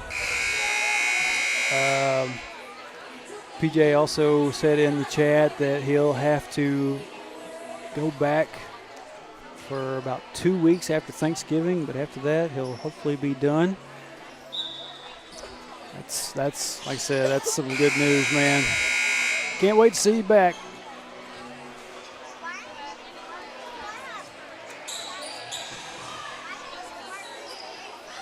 Imagine you have got a big story to tell. Fourth quarter. Hornets will have it to start us off. Shot. Rebound goes out of bounds. Last touch by the Wildcats. Stay down here with the Hornets.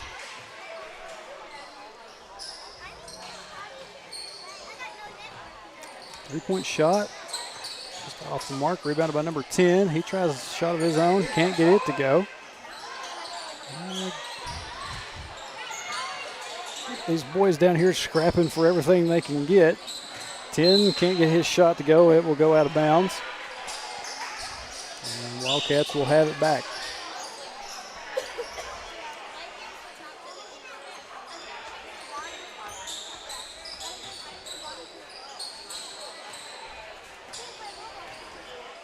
Dodson back in now.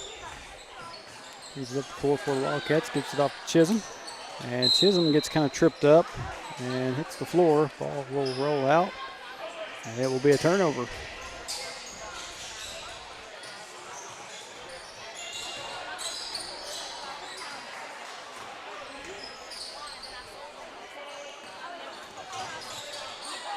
Block on that shot.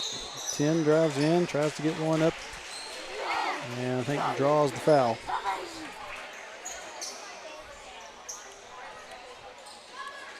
So he will go to the line to shoot two.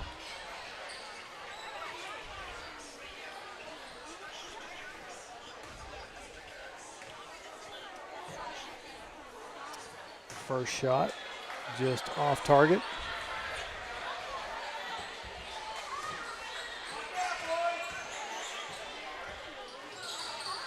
Second shot won't go. 20 gets the rebound, goes back up with it. And Dodson Gets the rebound, starts heading back to the other end. Not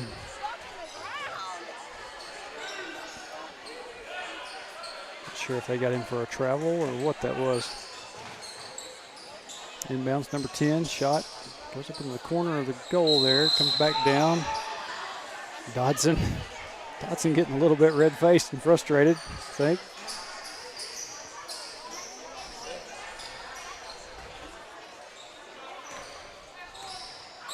Possession stays with the Wildcats, and Dodson will bring it down the floor. And off to Chisholm. Now pass over to Sanders. Sanders gets it back to Chisholm. And we're going to have a foul on number 20 for the Hornets. And Tennyson will inbound for the Wildcats. Sanders throws up a shot and draws a foul. The foul will be charged to number 32. Actually, yeah, 32 for the Hornets. That'll be his second, team second. Sanders, first free throw, in and out.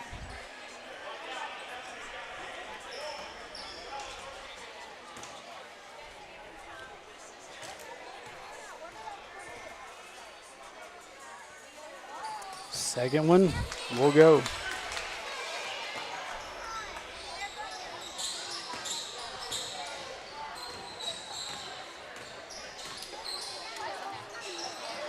Ten with a jump stop. He gives it up.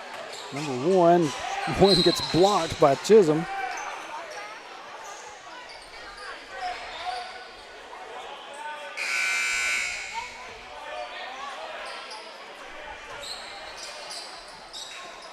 And the Wildcat ball. Joe Hunt will inbound.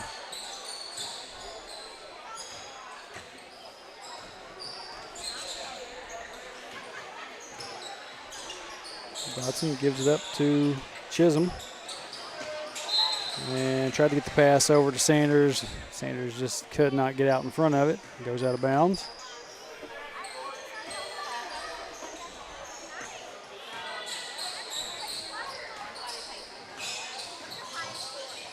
Ten drives in, shot won't go. He gets his own rebound though. And he's going to draw a foul, and we'll have a chance at an and one.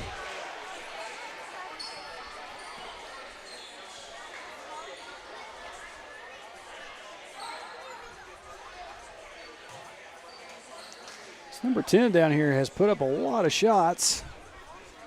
Hasn't made just a whole lot of them. He's only got 4 points on the night. Got number 5 for the Hornets. He's leading right now on the board with 9.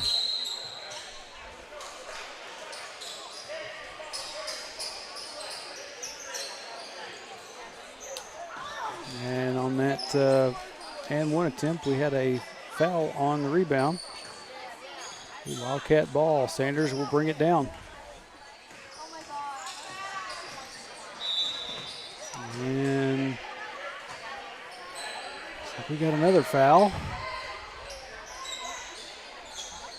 And this time Sanders will inbound. Foul on number 20. And he's sitting at 5 fouls.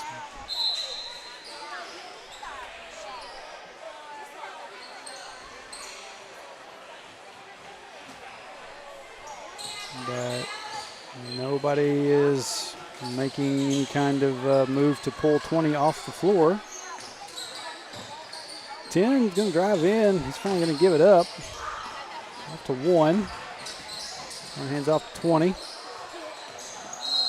And going to get 20 for a charge. So that will be 6th foul for number 20. I don't know if we're just not keeping track of that. Okay, finally, number 20 is going to come off the floor. Maybe, like I said, maybe it's just because Mulberry doesn't have just a really deep bench.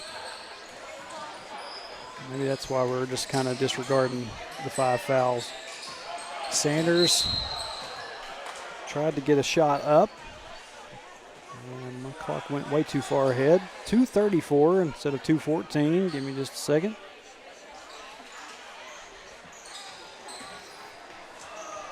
And then you can see there in the background the junior girls getting ready to come on out once this one is done.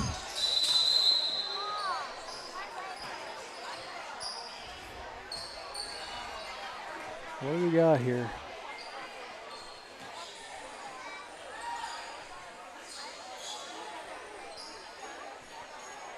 Clock was at, okay, they're having Mr. Stroud. I don't know what they had.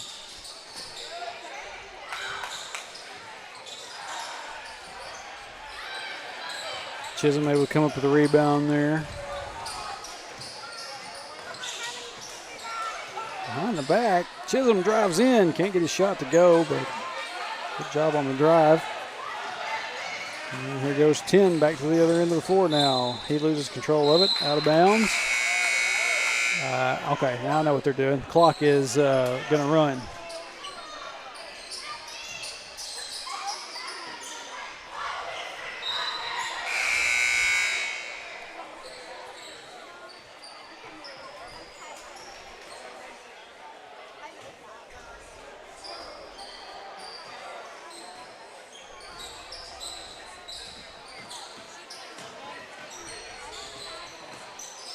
Sanders looking to drive.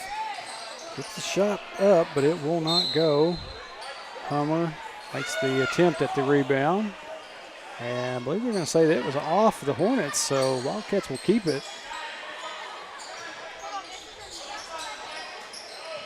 Blocked inbound. Trying to look around, find somebody. Tries to get it into Sanders, and number 10 there for the Hornets.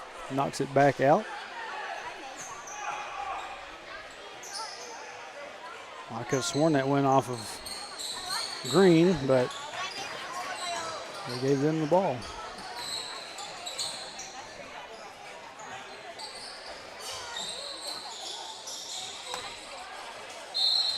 And we're going to have a foul.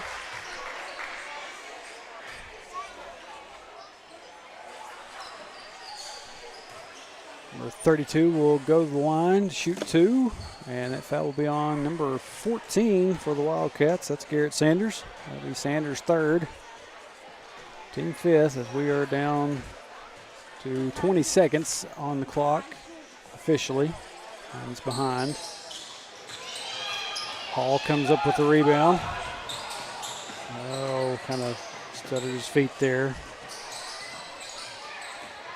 Sanders. Gives it up to Chisholm. Chisholm takes a shot. That was a 3-pointer. Yep, behind the line. Got a good arch on it.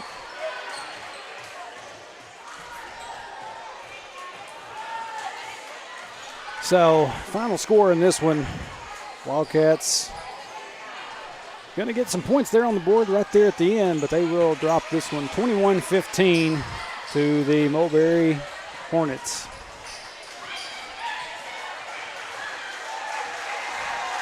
And get ready for the junior girls to come on out. Once they make their entrance, we're going to cut it out to a quick break.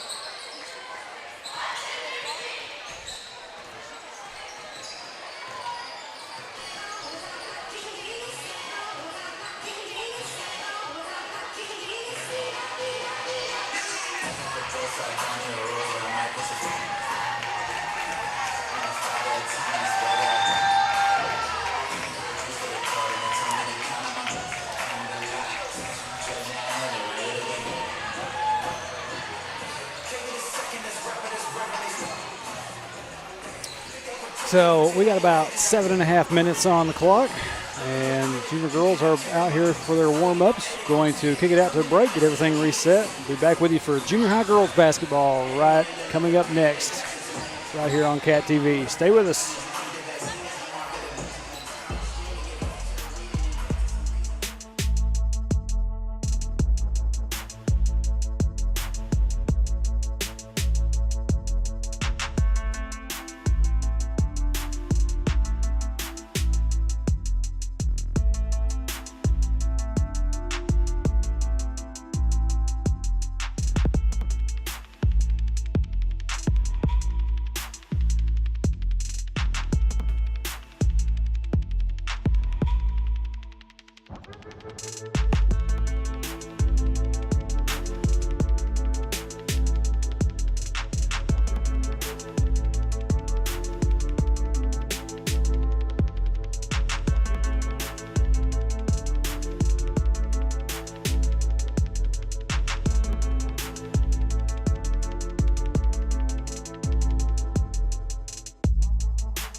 All right, welcome back to the Wildcat Multipurpose Building. Getting ready for the final game of the, or not the final game, next to the final game of the night, junior high girls. And before we get to that, we're going to have the pledge and the national anthem. Performed by juniors Gabrielle Vickers, Lily Mae Humphrey, and cheer coach Faith McElhaney. I pledge allegiance to the flag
Faith Humphrey McElhaney and Lily Mae Humphrey and Gabby Biggers singing the national anthem. I'm joined up here by Winston Hull. How are we, Trey? First time ever. I'm good, man. Good. And We'll see how Winston does on the mic. Number 12. Hopefully this ain't my last time. Number 13, Parker Kaiser. Do you have those mics hooked up to the, like those mics on the court hooked up to this too? No. Oh, okay. I just kind of get a little bit of noise off of it. Okay. Looks like, okay, we got check marks here on the roster for Pleasant View. Like I said, Mulberry, Pleasant View.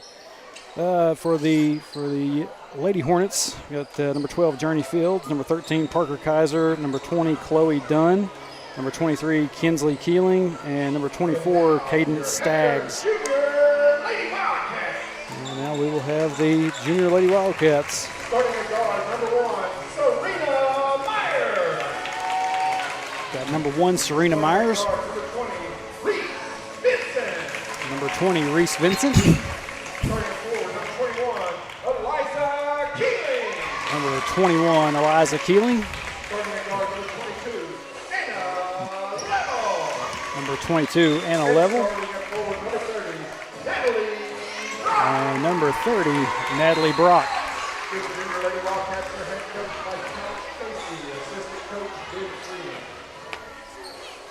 The season is here, Trey. Yep, it is here. It is here. It has arrived. And tell you what, I said it the other night, was not quite ready for it to be here yet. I was very unprepared.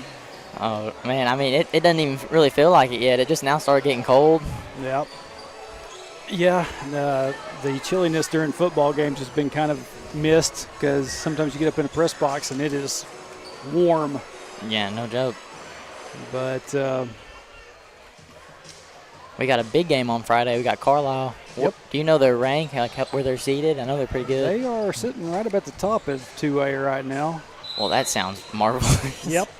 Yeah, like I said, not a very enviable task that that Wildcat football has tomorrow night. Oh, we're going to do great. We're going to do great. I can feel it. I hope so. In my bones. I hope so. So out here for the opening tip, we're going to have number 21, Eliza Keeling. And here we go. won it. Tip goes to Serena Myers. Myers gets it up to Keeling. Back out to Myers. Now up top to Brock. And they're going to get Brock with a jump ball. Yeah, you can kind of watch it right here a little bit if you don't see through all that. The Hornets get back across the timeline, but it will get bumped out of bounds. You know, man, this junior girls group kind of surprised me. They had lots of talent move up last year, but yeah, they did. Yeah, they played pretty tight with Conway Christian. So, Yeah. Well, it seems like the future's bright.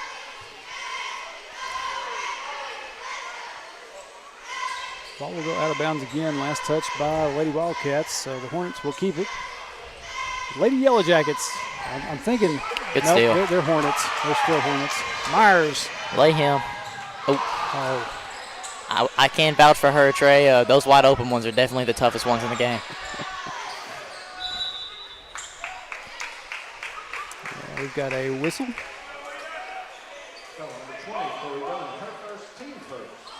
A foul on number 20 for Pleasant View.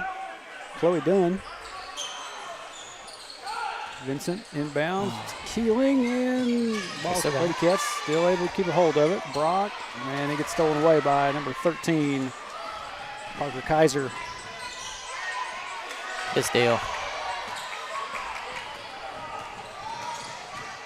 Keeling drives it back down.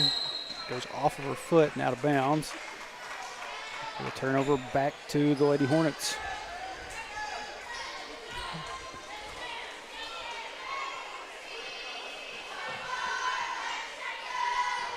I think it says Hornets on the front of those jerseys. I'm not sure. They may say Yellow Jackets, for all I know. Oh, good steal. Man, she's on the game tonight with that. Yeah. Myers bring it up the floor. And pass to Reese Vincent kind of gets popped up into the air, goes out of bounds.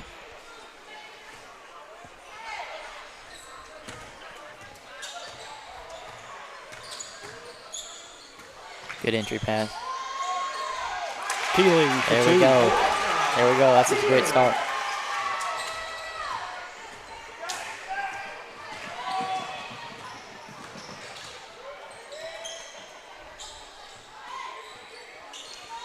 Kaiser. 3-point shot won't go. Rebound by the Lady Cats. Vincent takes across the timeline. Good find. Oh, man. I'm telling you, brother. 22 there. That was Anna Level. She couldn't get her shot to fall.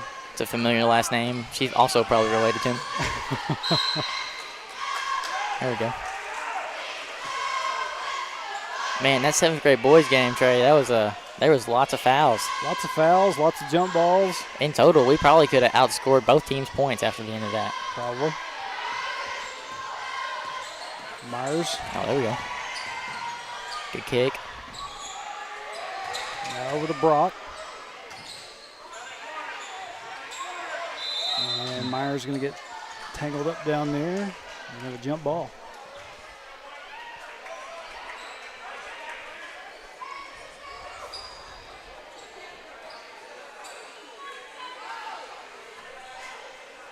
Got number 20, Reese Vincent. There you go, put it up. Down. What a shot. Ooh, swirls the iron. There we go. There we go. Level with another 2-point basket. Actually, no, it was Keeling on the first one. Yeah, I think Eliza scored the first one. Yeah. And don't know what happened there. She's kind of tripped over her own feet. Out of bounds. Turnover to the Lady Cats. Timeout, Wildcats. And Coach Casey going to call a timeout. After your seniors have an after-prom fundraiser, it's for a half-all raffle. They will give away 2 half-all winners. So, Winston, what do I have not seen but just a little bit of y'all's practices. How are the senior boys looking? Man, we should be pretty salty. You know, I'm kind of biased towards our main guy. Ashton Cawhorn's really going to be a problem. I'm not really sure of anybody that I know that can guard him. Yep. So, really, the other teams are going to make us win, and luckily this year we've got some guys that are willing to do that. So, well, and y'all kind of we've worked our way through the 2 years with having Mansfield and Lavaca on the schedule, and now they're gone. We replaced them with Acorn and Hackett. And I think we got Danville too. And Danville, yeah, Danville's one of the new ones. Yeah. So yeah, Hackett's going to be a problem, man. Acorn has a couple guys that are good, but you know Hackett's got a few dudes on their team that you know you can't look past them, and we enjoy looking deep into the season. Well, hopefully we go deep into state, but I feel like a big problem with lots of good teams that could be really successful is they look too far deep and don't acknowledge what's at hand. Yeah. So yeah, we should be good. And we're deep, man. There's Keeling on that last set of points for the Lady Cats, and now the Hornets. Yellow Jackets, one of the two. I can't. It's Hornets. It says Lady Hornets on the front of the jersey. I'm going to stop obsessing over that. They find themselves on the board with 2. Brock with a good pass to Keeling. Count the bucket.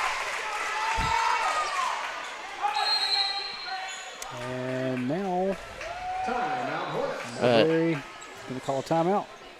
Yeah, brother. Practices are really competitive. Yeah. You know, we're pretty deep. We've had a pretty large off season since I've went to Hector. We've got I think 11 guys. Yeah. And I'm not gonna make myself a liar here. I don't know the last time Coach Freeman has had his first 5 or a first 5 rotation in off season without having the football boys in, but we've got that. So we're getting lots of good looks, and I think we're starting to figure each other out very well. And y'all will have about like three guys come up from football once it's. I think 4. Okay.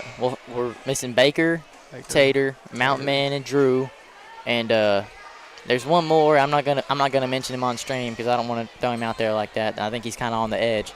Okay. But yeah, we're really we've got our offensive guys in the gym, and the guys that know their role and play lots of defense. They're clashing helmets on the football field right now. So yeah.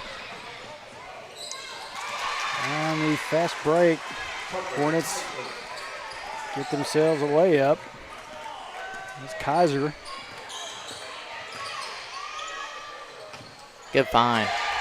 Good job looking in, finding Keeling down underneath.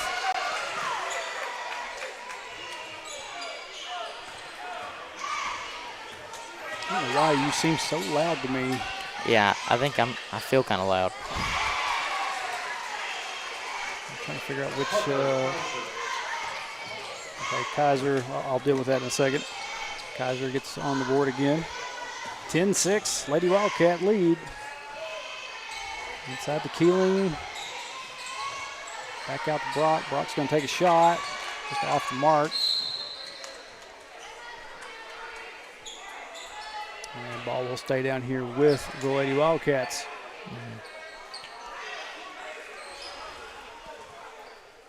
Got my cousin Christy Bartlett on the camera tonight. For this game. Good board.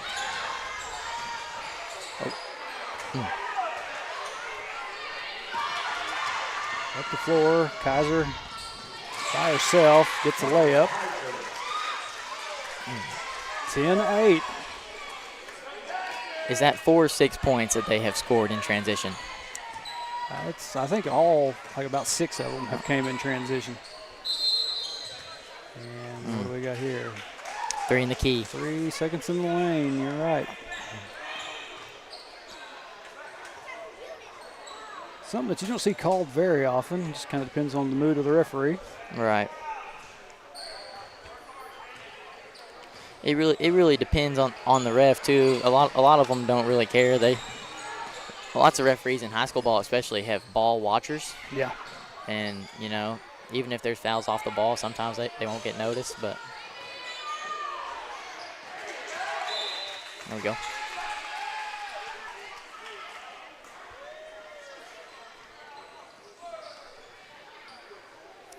Ball will go out of bounds, and Lady Cats will have it. 30 seconds left here in the first quarter. Brock gets it taken away, and Lady Hornets player hits the floor. I will say this Hornets group is a pretty lengthy group. I'm sure that zone's pretty intimidating down there on the court. This is Hornets are one of those teams like 1A, I believe, if I'm not mistaken. So they practice basketball for quite a bit of time, and probably have a full team in for those practices. Whereas Hector sometimes is still. We had volleyball. We played through that. And, Mulberry had volleyball as well. We saw them earlier this school year. Brock tries to drive in. Ball gets knocked away. And we're down. All right, that'll conclude the first quarter. Yep. End of the first. Score all tied up, 10 apiece. Okay, you're going up to the scoreboard. It's all right. It's all right. Christy turned to the scoreboard. I've got a board on the screen. She's wanting to make sure everything was honest. Oh, Lordy.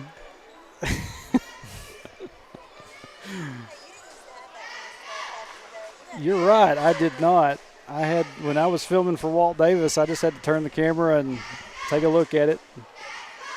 So those videos on YouTube from whenever that 02 group played Poen, were you the one that recorded those, or was that just another? No, those 2 videos that are out there was from somebody else. I don't even know where the tapes are for those. Coach Freeman either has them in his office or they are somewhere else. I have no idea. Maybe Walt took them. Maybe. Yeah, that was done. I think that same guy was there for both games that we played against Poen. And so I'm thinking that was a Poen guy. We got to match up with Walt. What was it, Tuesday? Yeah. Yep. Had Coach Davis back here in Wildcat Nation, coaching now for Conway Christian Eagles girls teams. And second quarter underway here. Brock nearly got a steal on that. Inside to number 12 for the Hornets, Journey Fields. She gets the layup, and she also draws the foul. That foul will be charged to number 20, Reese Vincent. That'll be her first. Why did it switch to 12 up there on the board? Anyway. I saw in the 7th grade game, number 20 had 6 fouls. So Yeah, I think they just had such a lack of players that they let it kind of go. They get a revive.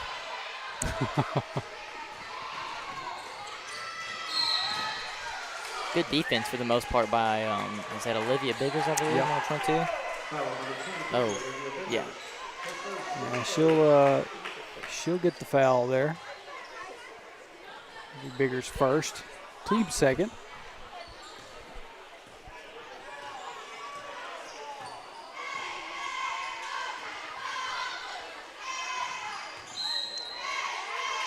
And number 4, Radiance Sharam, gets whistled for the travel.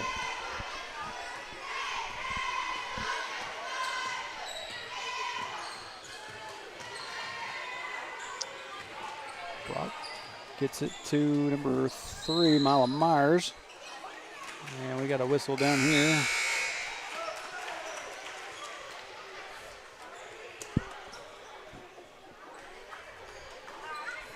Christy, what was that? Was that a travel? Well, Christy doesn't know what that call was, but anyway, it'd be a turnover back to the Hornets. They'll bring it down the floor. And way to sacrifice your body there. Myers hits Might the be a ground. travel. Oh, We've got a jump ball.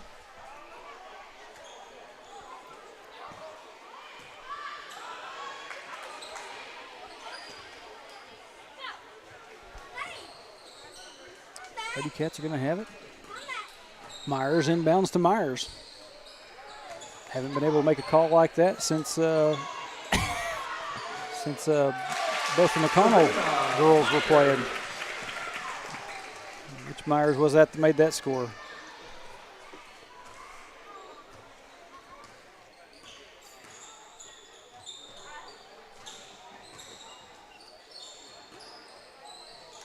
Whoa. You skip past over. Is that Magic Johnson I see down there? 4. Up to number 4. That's Radiance. Another skip pass. I'll tell you what, they're moving this defense for sure. Yeah. Shot. Goes nowhere. Rebounded or caught by Lakin Ellison. Gives it up to Myers. Back to Ellison. Ellison. Man. That was a great pass by Lakin Ellison. It's all right there. Biggers tried to go up with the shot and draws the foul. And that foul will be on number 23 for the Lady Hornets, Kinsley Keeling. Biggers' first shot off the front of the rim, no good.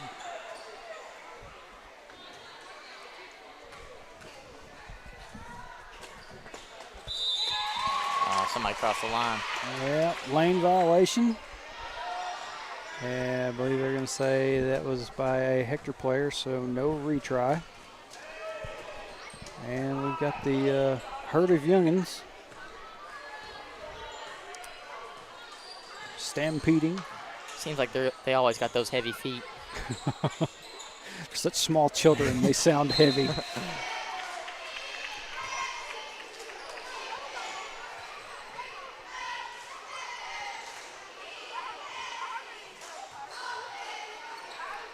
All right, number 1, Serena Myers bringing the ball up the court for us.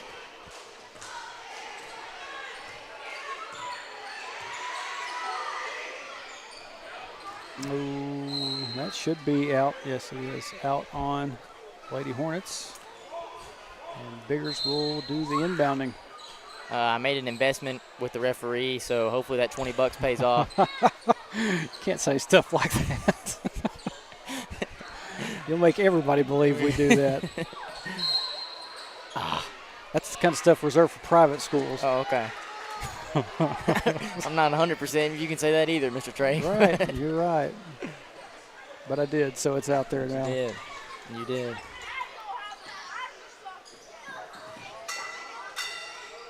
What in the world? And somebody's smacking metal. Biggers with the rebound there. We'll get back on track here directly. Keeling going to bring it down the floor for the Lady Cats. He's going to dish it off to Myers. Keeling is going to get the rebound, go back up with it.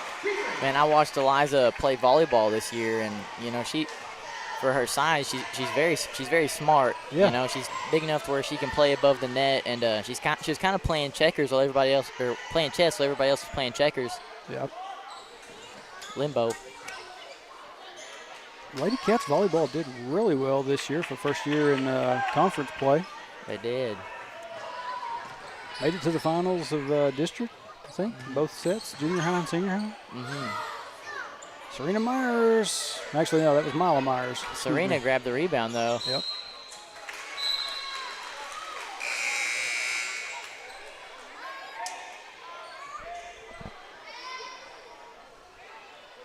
Ball will go out of bounds. Last touched by Mulberry. Natalie Brock taking it out of bounds. Good find. Oh, Looked like there's a little contact there, but she'll replenish it anyways. Keeling able to overcome the guards in her face. Got a good shot back up there at another 2 points. And she leads the team with 12. Where did that whistle come from? Okay. The clock is stopped at 2:33. I just got a text from my mom saying that I need to be advertising the iced coffee that Hector Store is selling. So That's what you're here for. yes, if you're thirsty and want an iced cup of Joe, go swing by our local convenience store, also known as D Store, for people that aren't around here. Get some coffee. Call it the store because it's basically the only store we got. Yeah.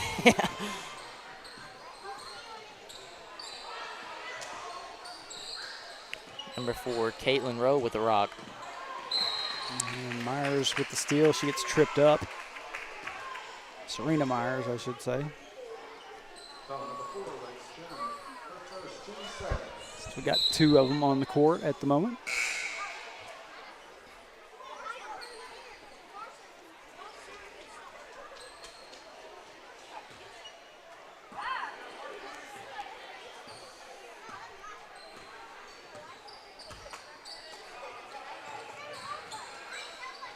There we go. Seems like our guards are starting to figure out this high zone a little bit. Yep. Sharing the rock a little bit earlier before they bring the ball down, make them move a little bit.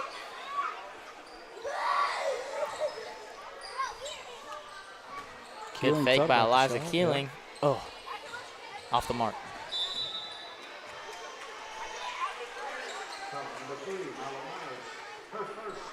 Foul will be charged to number 3, Mila Myers. That'll be her first, team 4th here in the second quarter. One more, and Lady Cats will be sending the Lady Hornets to the line. 3-point shot on the way. Oh, good shot. In. 3-point basket by number 23, Kinsley Keeling. So we got multiple Myers and we got multiple Keelings on the floor right now. Keeling's on opposite team, Myers on the same. Here comes another one. Oh, wow. Goodness. 2 for 2 back-to-back there. Owns this one up 18-16. Mulberry has the lead. And pass goes out of bounds.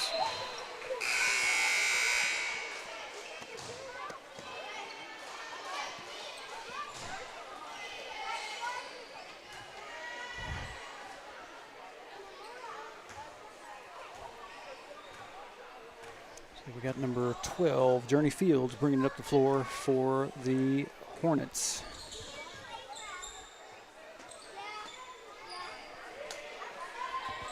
You're going to take a 3-point shot. Yeah.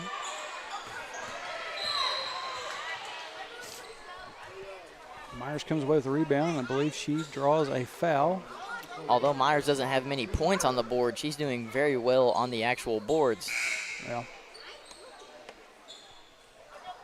Yeah. Serena sitting with 2. Number 22, Anna Level sitting with 2. And like I said, Eliza Keeling, the workhorse right now for Lady Cats. She's got 12.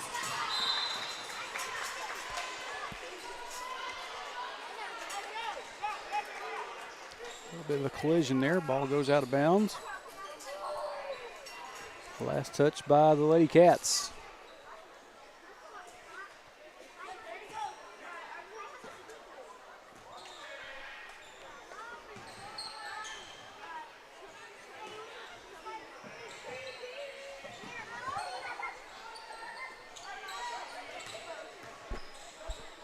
Oh, yep. A bit of a pass to herself there. Yep, and a travel. 29.2 seconds left here in the first half. Natalie Brock crossing the line for us here. Mila gets it to Serena.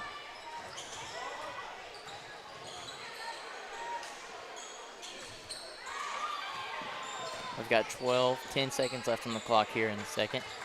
Got to find a fumbled my words there a little bit, but we found and a level. We got us a layup from deep. And that will do it for the first half of play. Lady Cats and Lady Hornets tied up at 18 as both teams, well, at least one team, going to head to a locker room. Where are they going, Winston? So they're going to the weight room or something now? Yeah, so I guess since Coach Spears isn't coaching with us this year, coaches aren't allowed in the locker room. Gotcha. Or at least male coaches aren't allowed. So we've Gotcha. been having our little meetings in the weight room. Or they have. I'm not a part of our senior girls basketball team, although I think I do pretty good. Understood. So we got a little under 6 minutes for halftime. We're going to kick it out to a real short break, and we'll be back for the second half here in just a moment.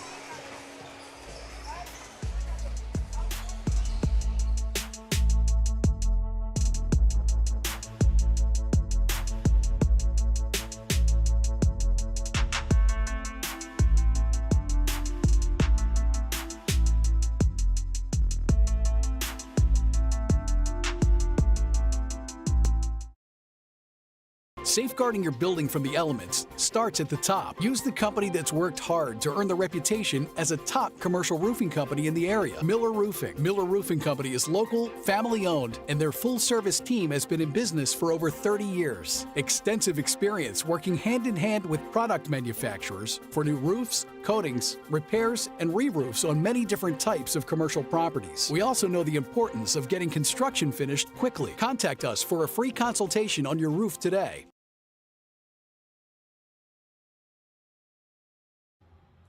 Hi, I'm Kelly Hughes with Pope and Johnson County Title. We're a family-owned company serving the Arkansas River Valley. We have an office in Russellville and in Clarksville, but we do title searches and closings for any county in the state. So for all of your title or closing needs, give us a call at 968-4853 for our Russellville office or 647-3153 for our Clarksville office. At Chambers Bank, we believe banking should be anytime. Got a bill to pay? Pay one-time or recurring bills in the Chambers Bank app, because anytime banking should always be anytime.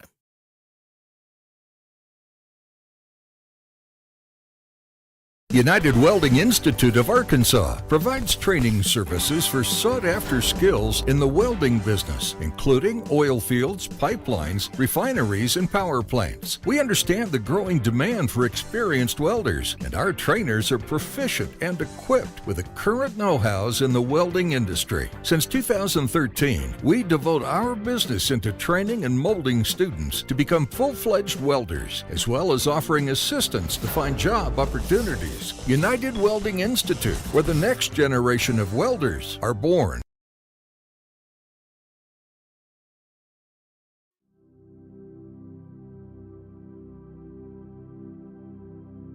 You go nowhere by accident. Wherever you go, God is sending you. Wherever you are, God has put you there. He has a purpose in which you are present. Christ who dwells in you has something He wants to do through you. You believe this, and go in His grace, go in His love, and go in His power. You be the one.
All right, welcome back to the Wildcat Multipurpose Building. And I don't know why it says second quarter. I know I hit that number 3. Sometimes things don't work.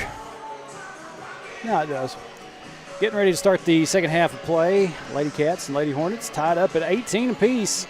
And a little bit more consistent offense by both of these teams than what we've seen with the 7th grade group, especially with the boys. That was a very low-scoring game until late in it. But we had girls score more points in a quarter than what we did over the whole span of a game. Yeah. Down here on the Mulberry end, you had one girl put up, 2 back-to-back three-point shots. Yeah. Got them to 18. Man, those are huge. Picking on Christy here for a second. Just making sure she's ready.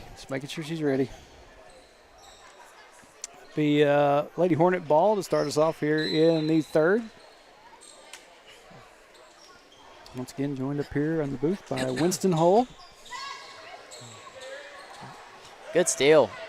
Myers down by herself. There we go. Second time's a charm, baby.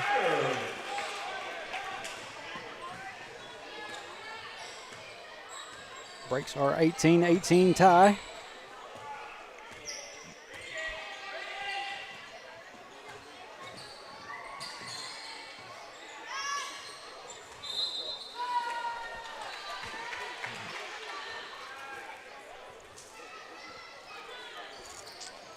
Reese Vincent inbounds to Serena Myers after the ball went out of bounds on the Lady Hornets. And some of the same thing down here on this end. I think they're going to say that one was tipped by the Lady Hornets, though. So Vincent will inbound to Myers. Good find there. Board. The bank is open in Hector America tonight. Natalie Brock with a nice shot from the elbow.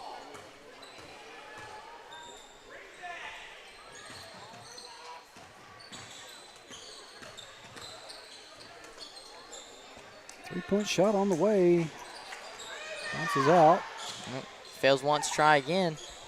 Goes back just inside. Tries to get another shot up there. Doesn't go. Keeling there for the rebound. Looking for Reese Vincent down underneath and just misses her. Let her a little too much there.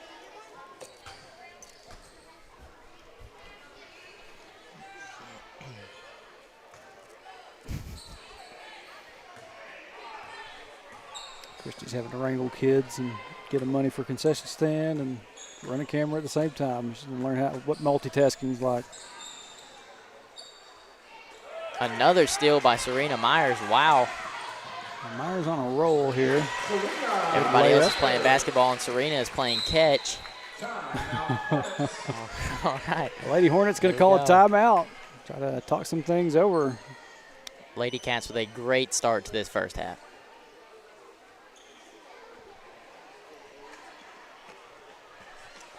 Take a look up here at my chat. And nothing really going on since the 7th grade games. And take a look over here. Nothing over here on this side of things.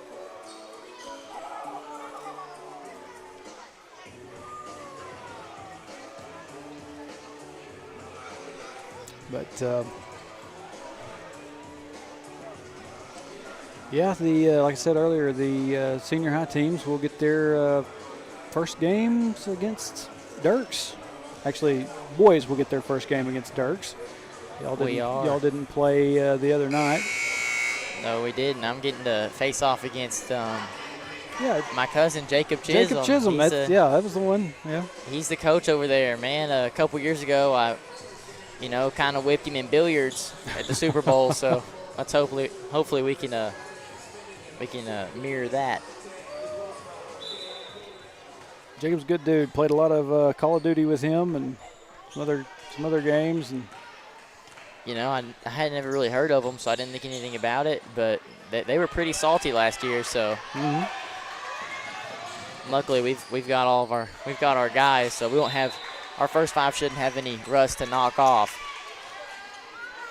I'm not sure if Dirks has a football team. Yes, they do. They All very right. much do. Reese Vincent was on the steal there and kind of gets popped away from her and goes out of bounds. And turned back over to the Lady Hornets. Shot, no good. Keeling there with a rebound. Up the court to Vincent again. The Lady Hornets kind of trying to live by the 3 ball after hitting those couple before the half, I guess. Yeah.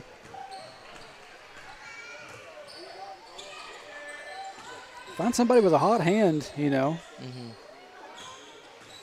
As I said before, though, I'm sure that 2-3 is pretty intimidating.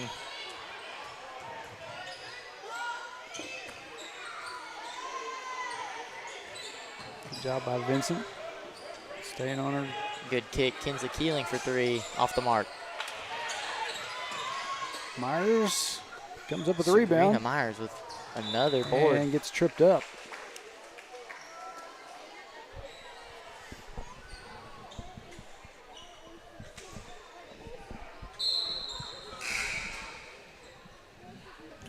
Reading this paper, man, made me think about we got bookkeeper Jimmy Stroud there on the court. He's he's been around for a while, and you know, the other day he had me in class and he was talking about whenever Coach Freeman played, and I asked him if he was that still when he had hair. I was kind of curious on that. I'm sitting here trying to think if I could remember that. I believe Jimmy Dunn had the beginnings of the bald spot going on at that point. I'm not sitting here making fun, but I don't think he'd take too much offense to it. Yeah, he would. He picks at me quite a bit, so yeah. You know, it's only just.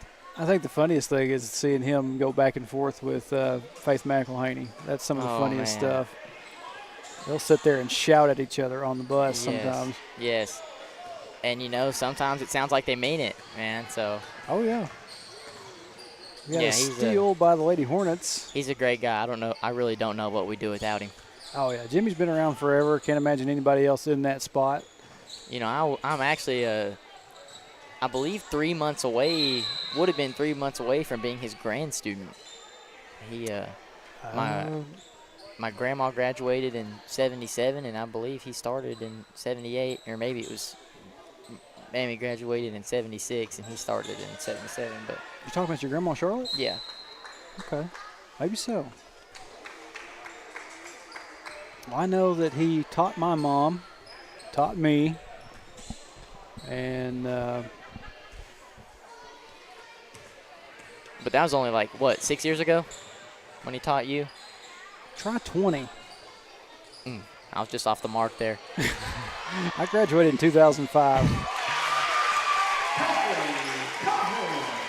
33, Paisley Cahlhorn staying persistent on that loose ball and getting us a couple points there.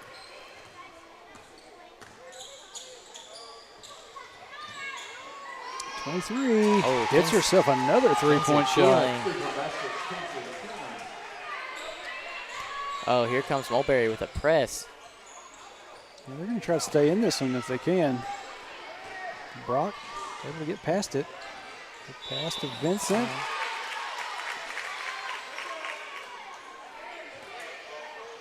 Actually, no, that was Anna Level.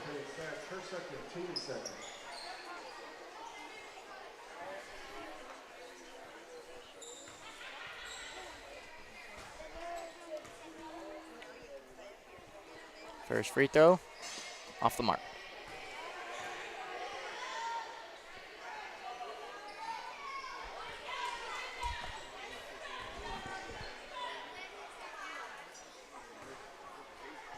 See if she can knock the second one down.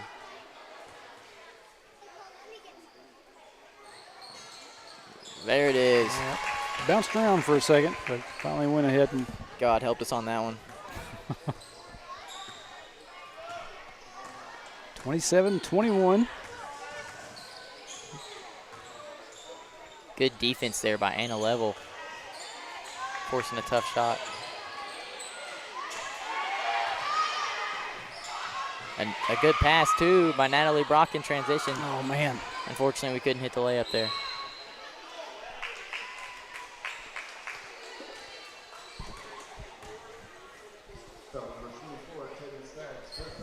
foul on number 24 for the Lady Hornets, Cadence Staggs.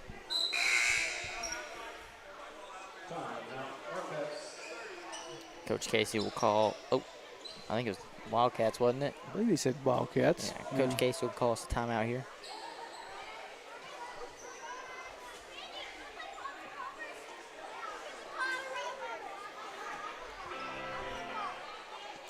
Yep, both teams sitting with 3 timeouts apiece now. And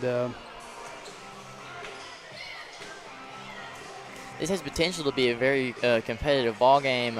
If Mulberry comes out of this timeout and hits a couple threes on us like they did at the end of the first half, we might be in trouble. yeah, only down 6. So a couple of 3-point shots like they did there late in that first half, that would get them tied back up.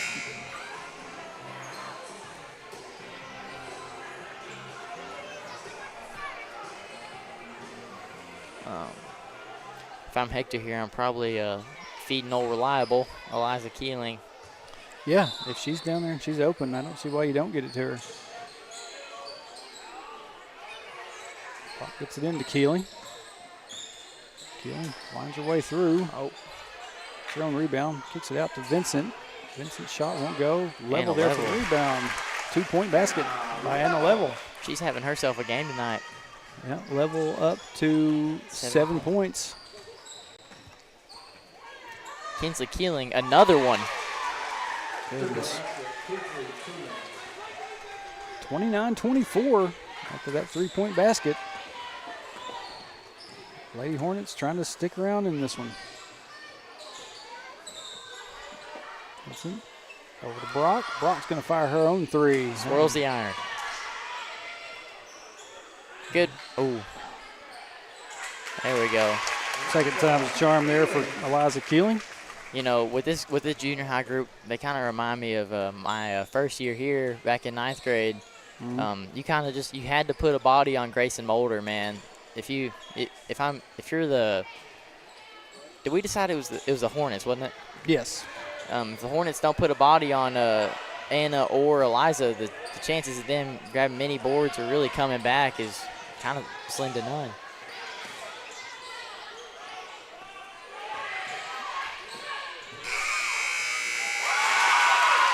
Did the shot count? Did it count, though? I don't know. Yes, it did. It did. They counted it. So 33-24. Lady Wildcats pick up the pace a little bit there in the third quarter and retake the lead after it was being tied up at 18 at the end of the first half. And so now we will go to the final quarter of play. And coming up right after this, we'll have junior high boys. So not quite done for the night. And the bonfire is going on right now for playoff football. Unless they decided to make a time change on that.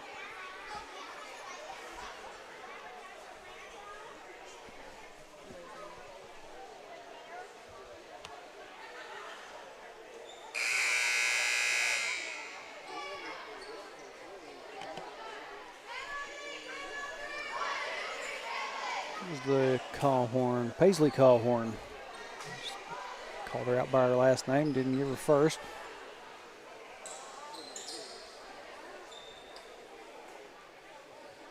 And for the start of the fourth quarter, Lady Cats will have it. Mila Myers set to do the inbounding.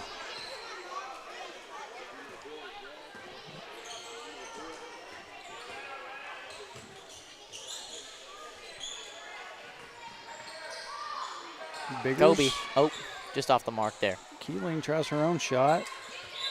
And ball will go out of bounds. It's like off of Biggers. So it will be Hornet ball.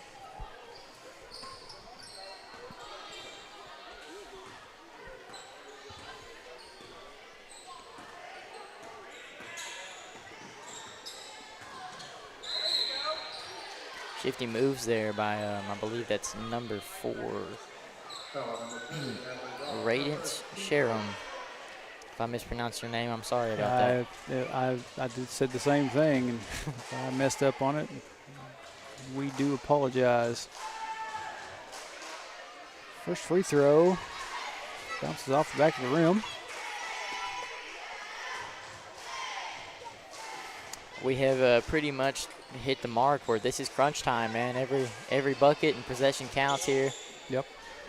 Second shot off the mark as well. Keeling there for the rebound.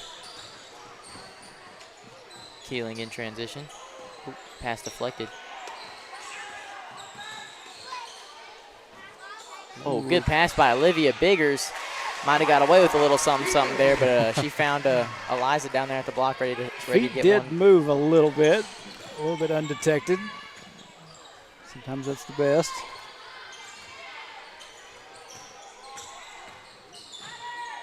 And way to get on the floor. Yep. Tie up, jump ball down there. Mila Myers getting hold of it, hitting the ground. And Lady Hornets will have it down here in front of the bench.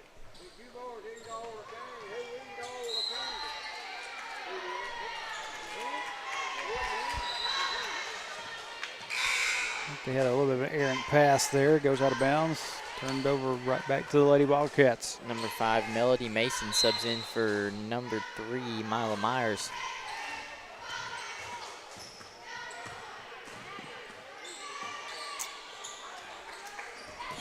Brock over to Mason. Oh, don't pick that foot up. Good pass by Natalie Brock. Good pass again by Olivia Biggers. She draws the foul and will go to the line to shoot 2.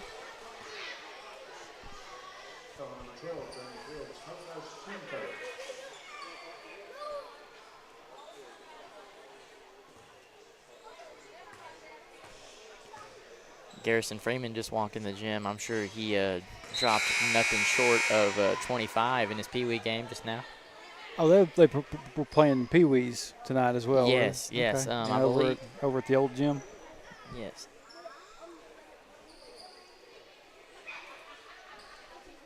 Yeah, I do remember Ben telling me that they'd moved Pee Wee games to being middle of the week, kind of at the same time that some of these other games would be going on. Yes, he mentioned that he was almost going to have to be running a track race, running from here to the old gym between games, but Keeling gets one of the two. He's at 36-24. Kinsley Keeling with another one, swirls the iron, and a level grabs the board. Eliza Keeling double team. We've got to get it across the half line here. And a smart timeout by Coach Casey. Coach Casey going to call timeout to avoid the 10-second.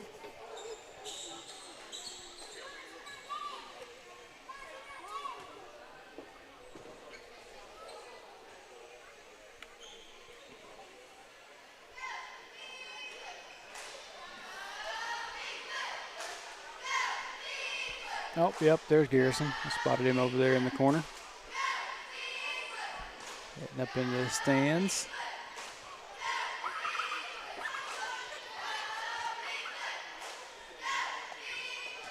He's a roamer for sure, man. He hangs out a little bit everywhere. Oh, yeah. I was up in the press box one night getting ready to do a football game, and all of a sudden he just pops up in behind me. Nearly scared me half to death.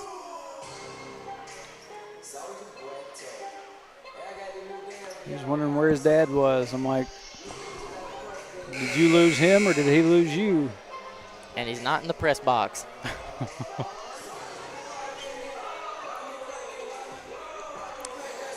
A little bit of Soldier Boy playing here between the quarters. Clock kept on running. I'll have to fix that.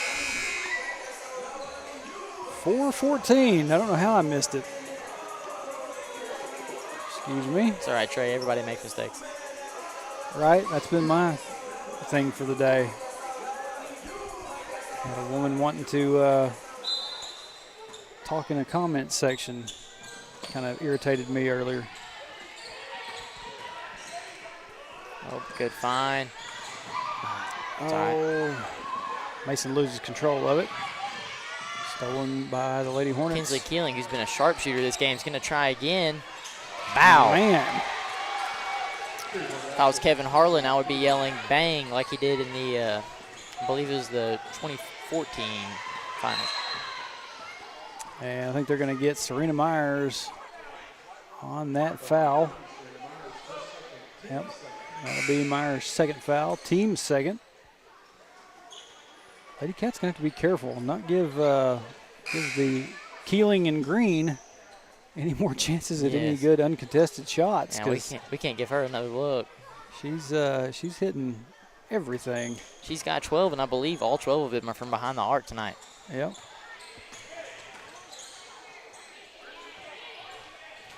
Baseline drive by number 20, kicked out to 13 from deep, off the mark. A little bit of a scramble for the rebound. Finally, Chloe Dunn has the rock. Kicked out to number 13, Parker Kaiser, off the mark again.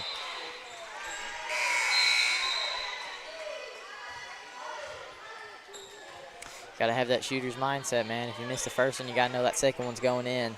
Yep.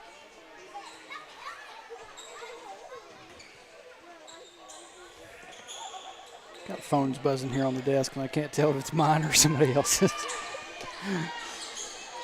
3-point shot, no good. That's one of the Keeling and Green's rare misses. Lots of movement on the ground there. I'm surprised there wasn't a travel call there. And we're going to have a timeout by the Hornets.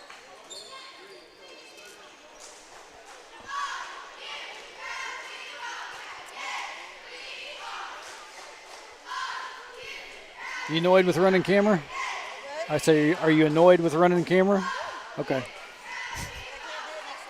It's all right. I'll go back to it. Oh, it's good to get to sit down, though. I need to find somebody to do camera full time. Well, I'll just tell whoever to go take a break. Put you on it.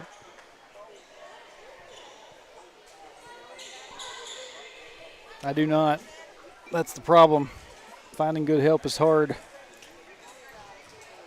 We've been released to the timeout, and surprisingly, their shooters inbounding the ball. Yeah, they won't. That's kind of weird that they wouldn't have her out there ready for the pass. But put back, good for two. Number 24, Cadence Staggs with the follow-up bucket. Oh, probably a little bit of a stutter there by Brock, but undetected. Good ball movement. Olivia Biggers, also known as the bucket getter, gets herself a little diagonal action on the backside.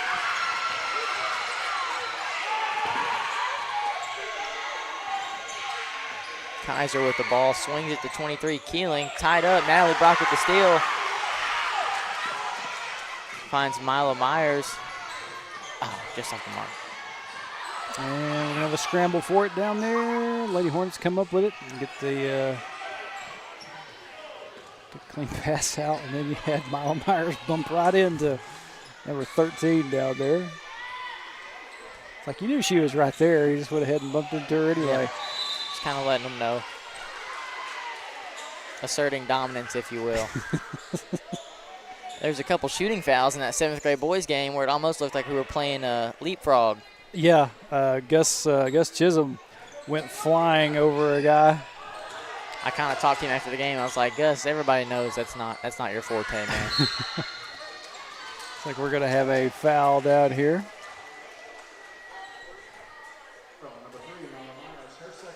That foul will be charged to number 3, Milo Myers. It'll be her second, team third for the Lady Cats. And the Highs Lady Chat says definitely good help is hard to find.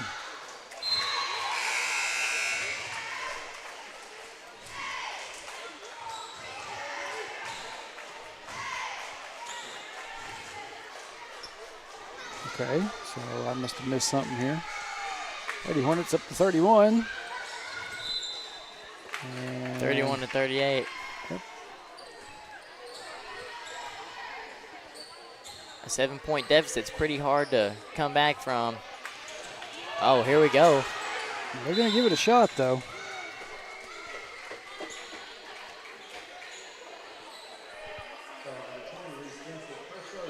And this will be a foul on number 20, Reese Vincent. Her second of the night, team fourth.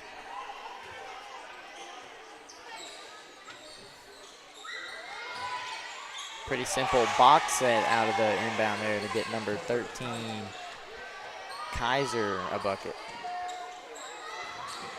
The Lady Hornets cut the lead by the Lady Cats to 5.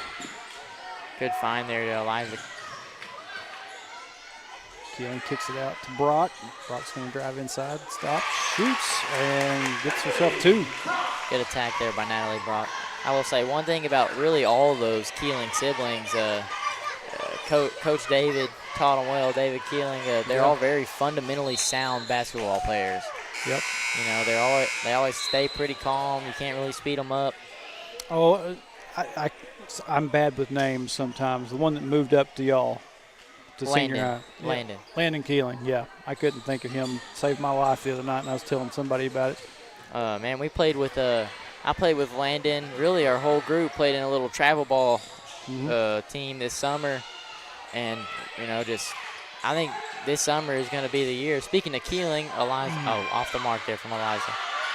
And a level there for the putback. We had about 14 guys on our team that were all from Hector, and, you know, so we got lots of looks at one another. Yeah. The other Keeling takes one. Brock there to get the rebound. And ball gets stolen away. Things are getting messy. Ooh, bodies collide. Collision.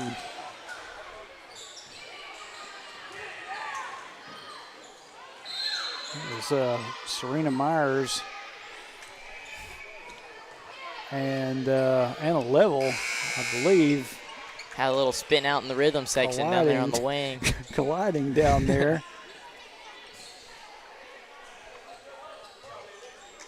It's like a demolition derby, but they're not using cars. Nor are they doing backflips.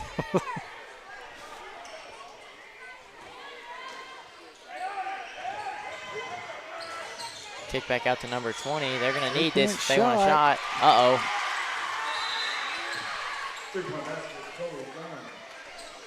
Chloe Dunn cuts the lead to 6 points with 17 to go. And you're going to have to play some tight defense, and you better hope that we're not filling our free throws tonight. Hornets going to take another timeout real quick. They conserve some time. They have 18 seconds to work with coming out of this timeout.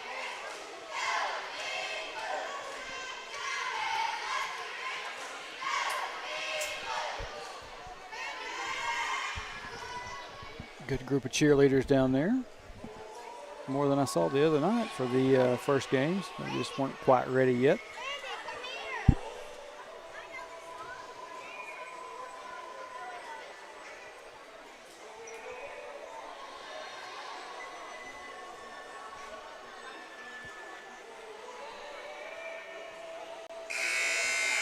Got 38 in on the YouTube side of things watching. Appreciate y'all being here. 19, 20 over on the Facebook side of things. I've seen that jump up and down, but pretty good numbers for midweek games.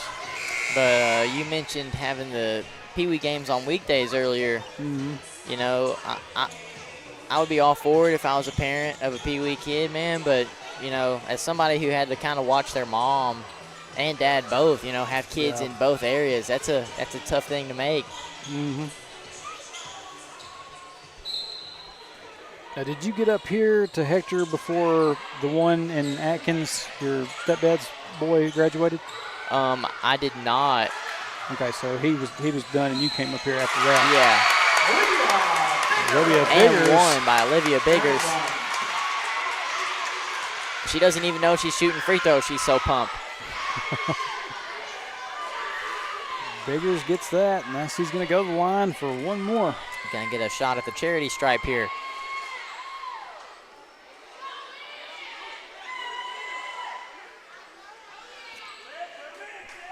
.6 seconds. I will say over the course of this game, there has not been a lack of effort. No. In the slightest. Yeah. Now what are we doing? And this is kind of a high-scoring junior high game. Did we have a technical foul? He's only calling for one. I don't believe we have any sort of violation that gets us the ball back. She had another shot. I think they called a technical foul on, I think they said number 12.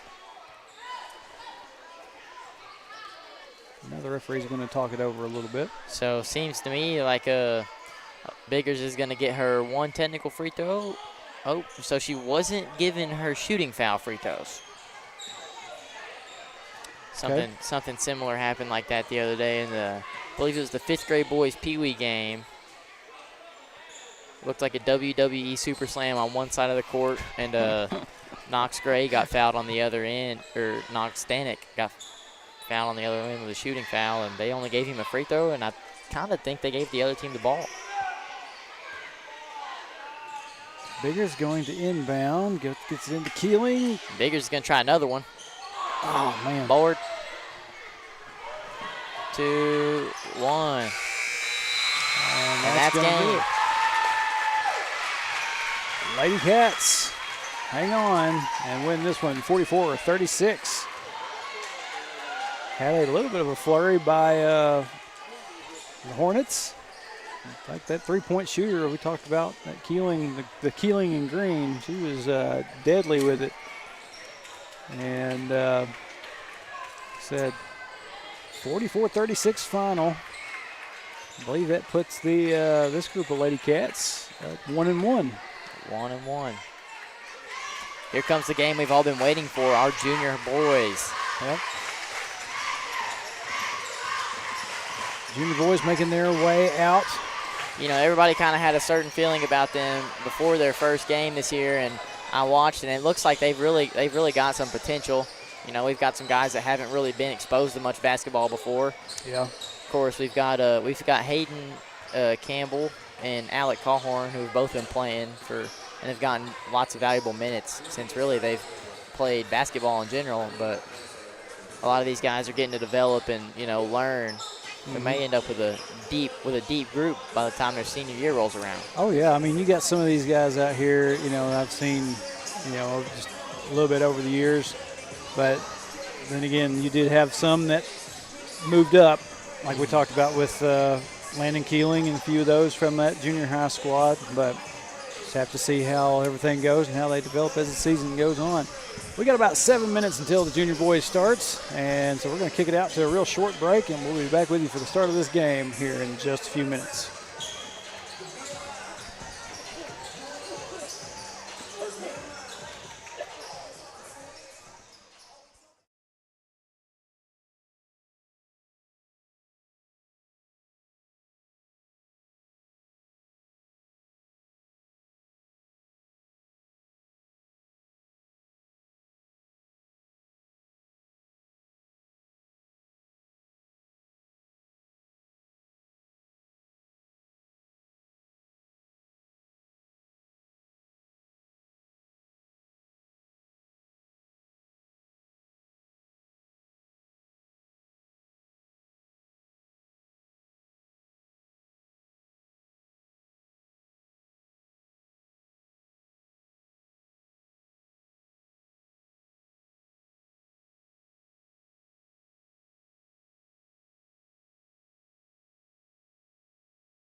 All right, welcome back to the Wildcat Multipurpose Building, getting ready for the final contest of the evening. And it will be the junior boys game. And we're getting ready for the starting lineups for the Hornet boys. And we've got number 12, K.O. Alderman. Number 15, Lane Wilson. Number 22, Easton Doss. Number 33, Aiden Brower.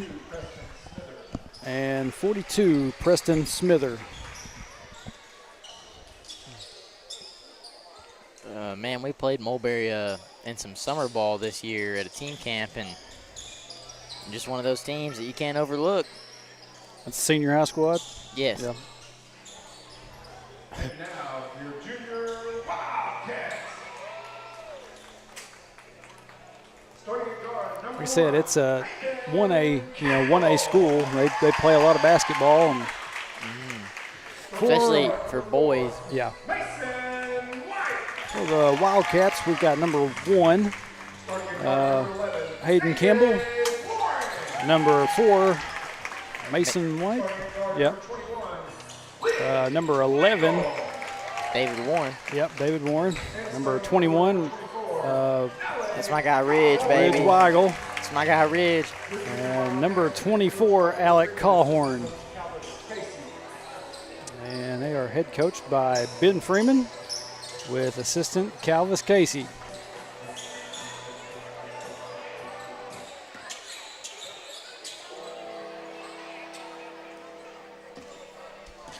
You know, man, I was watching our boy. I haven't really watched many of our Pee Wee girls teams play, but safe to say in the boys division, the future is bright.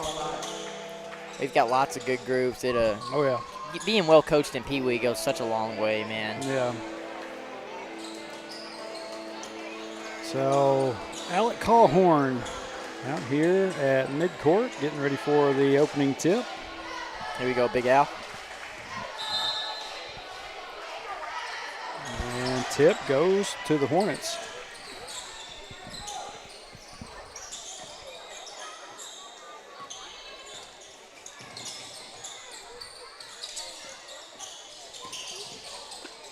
Tight defense by Alec.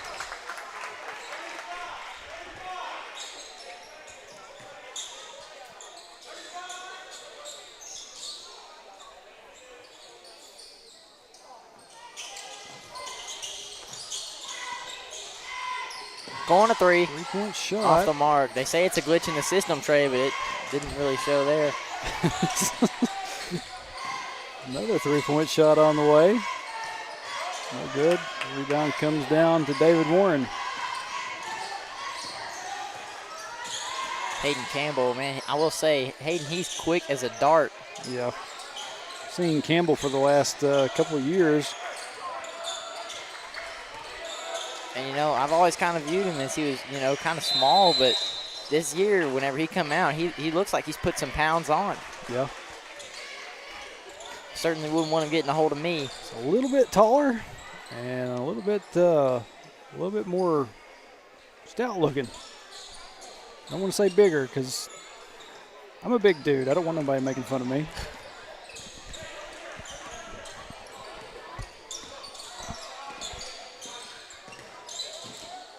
Great move by 33 with the left hand. Wow. 33, that's Aiden Brower, I think he said. Yep, Bauer. Good attack and cut there by David Warren. Back to Mason White. White can't get his 3 to go. You know, Mason didn't really have the game he was looking for last game, but I think he's going to turn things around here against Mulberry tonight. Mm-hmm. There he is, pulling board down. I'll tell you what, some of these boys, I remember calling their names out for football, and Mason White was one of them. He had lots of good plays there on the gridiron. Those White brothers are quick. They're quick Yeah. too, man. Especially the youngest, Trevor. He's a unit. Callhorn can't get his 3 to go. White comes up to rebound. Oh, tries to get a no-look pass, and he gets stolen away. You know, you'll have that from time to time. I think Hayden was a great matchup for Bauer here because, you know, he's going to have to be able to body up. Bauer plays pretty smart basketball. White comes up with a steal, and it gets taken right back by the Hornets.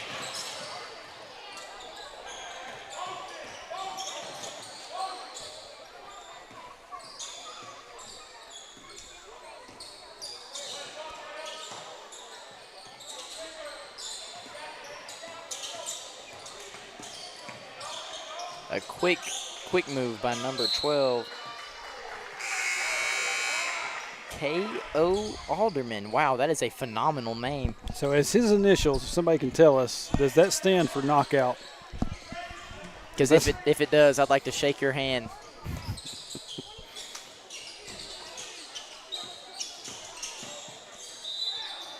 And we got a whistle for a foul. Looks like number 1, Hayden Campbell, charged with the foul. It'll be his first of the game, first team foul. And at the line. What we got there, Winnie? Number 33. 33, I believe that is Bauer. Bauer. He's responsible for all 3 points of Mulberry's as of now.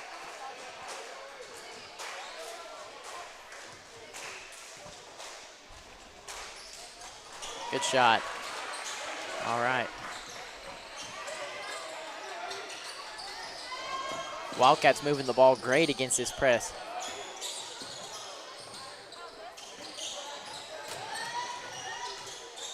Good find by Ridge. Hayden Campbell attacks, find Ridge. Ridge goes up with a good shot.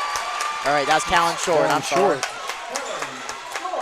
First 2 points of the game. I'm not sure how they switch places so fast. For the Wildcats. You know, that Callan, he's pretty athletic. And Alec Cawhorn with another great block.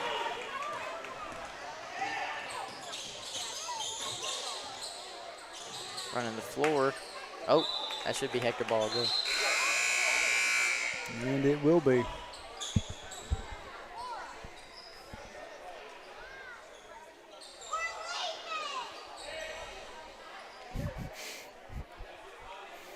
We're leaving.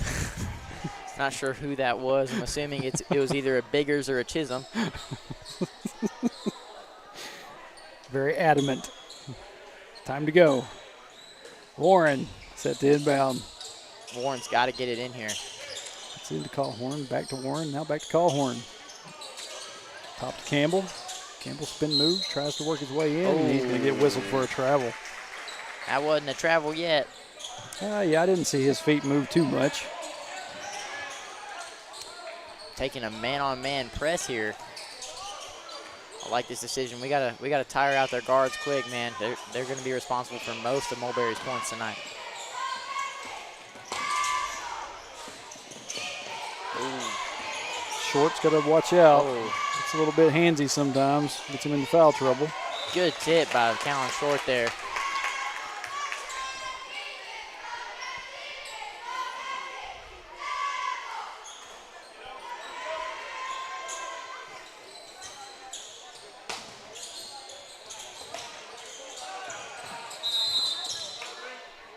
Mulberry with a timeout. Yep. We're running out of time there on that inbound, so they decided to burn a timeout. Called by head coach Zach. You know what, man? Coach Zach, you know who you are, brother. I'm not gonna disrespect your name like that. Zadicek? I'm not sure how that's supposed to be pronounced either. I don't know if that's it. I may get flamed in the chat for even attempting that, but you know, you gotta choose your battles wisely, brother. Yeah.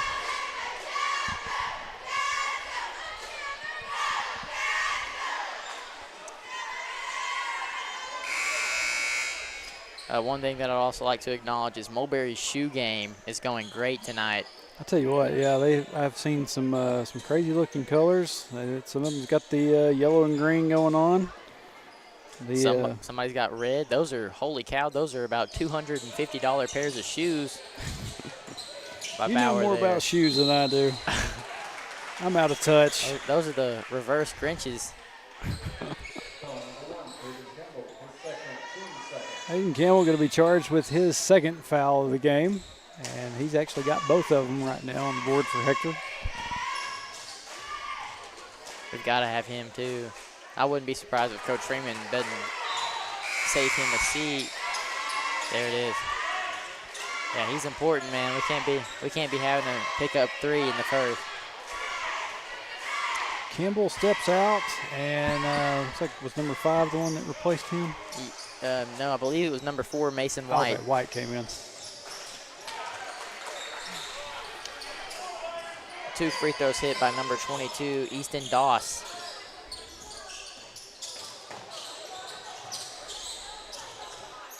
Oh, look middle. Ball stolen away.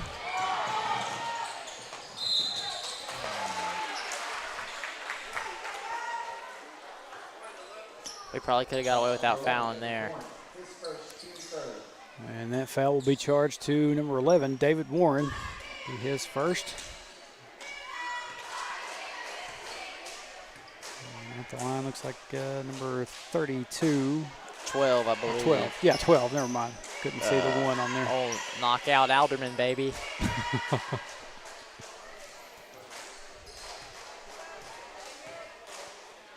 This is the first. Second one doesn't go as well. Short and nearly there, able to get that rebound. Good layup. Holy cow. Hornets take an 8-2 lead. Rip and go, Al.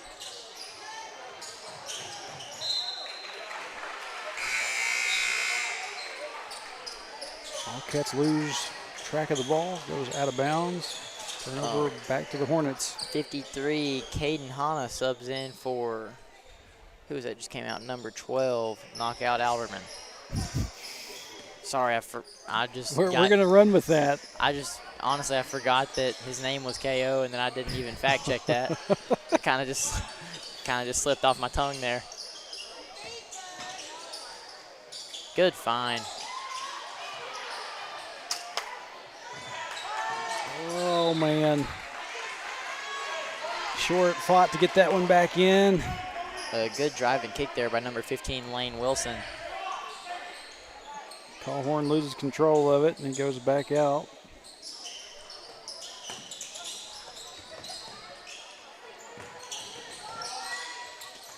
Number 22, no good.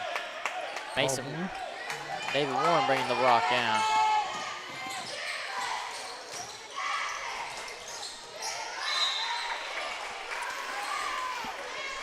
Lost control of the dribble. Ball goes out of bounds. Try to find number 5, Riley Allen there. Riley Allen, that's right. And looks like we got number 33 coming in for him.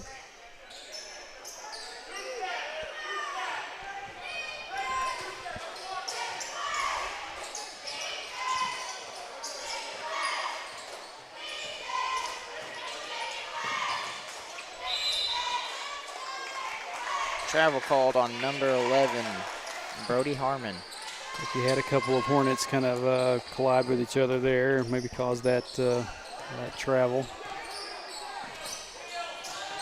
White gets over to Callhorn. Ball gets stolen away and out of bounds. White ball, baby.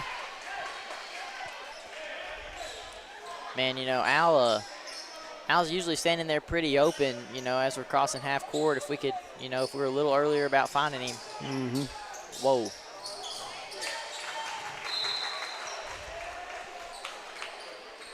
Mason White's pass for number 33, Remy. Let me find his last name. Remy Patterson there. That's right, Patterson. He's a target. Pass is incomplete.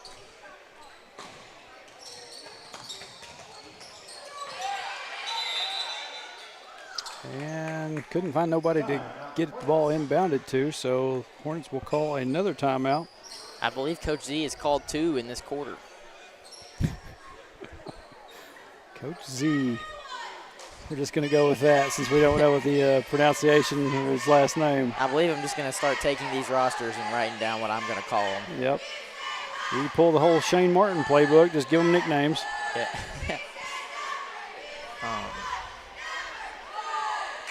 While we're in this timeout, this will be the last time I mention his name. I believe Knockout will be my future son's name if Optimus Prime doesn't go through. So thank you to the parents of KO for that. Oh, man. That'll be the last time I say anything about that.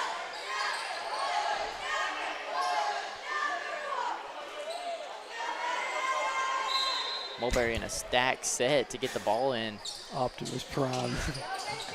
Callan short. Short, able to come up with a steal. Got to slow it down a little bit. There we go.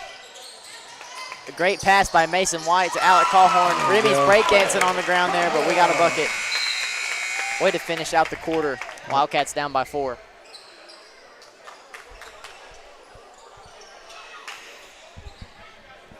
Yeah, like you said, good way to end the quarter there.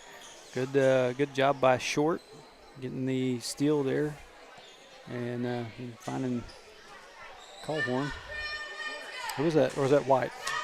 Callan grabbed the steal. He dished it to Mason White, and he had a diagonal skip pass to Alec Calhorn under the basket there.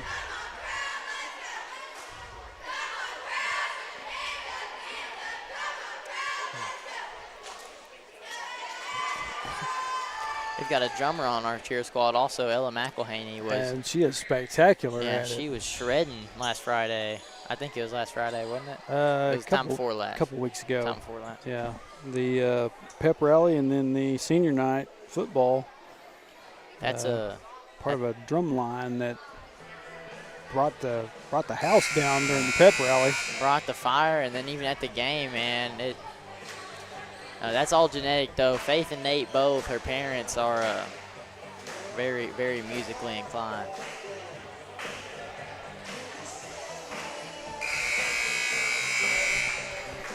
So getting ready for the second quarter of play here.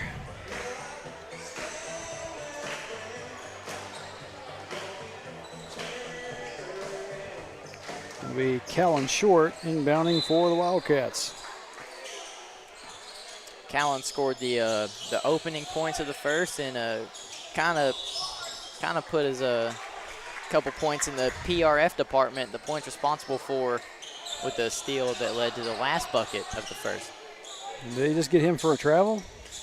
They did. I don't know if it was him or Alec.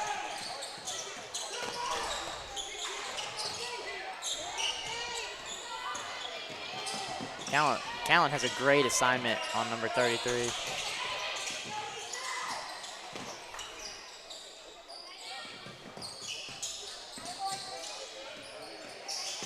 Good tip. Callan short on the break. Lost it. A step back. Ooh, wow.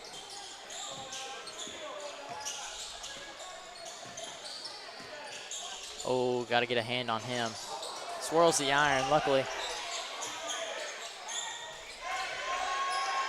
Board brought down by Remy Patterson.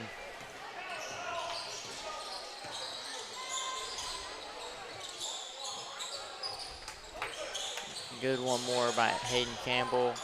Remy kicks it out, one more again. Callan's gonna try one. Boom. Bing bong. The light is now green for Callan Short, baby.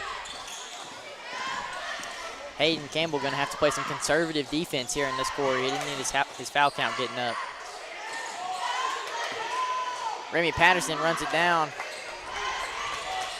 Oh, a pull-up three. Oh, man, close.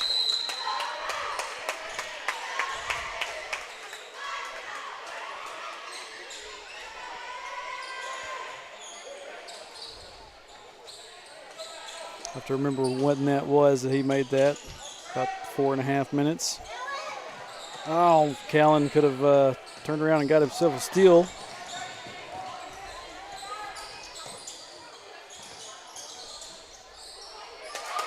Hey, got him one right there. Calling DJ Khaled the way Callan Short just grabbed another one.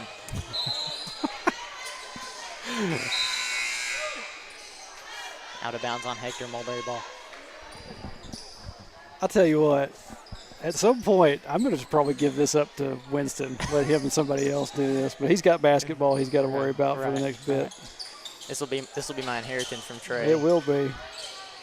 Oh, we might have got away with a little something there with Callan.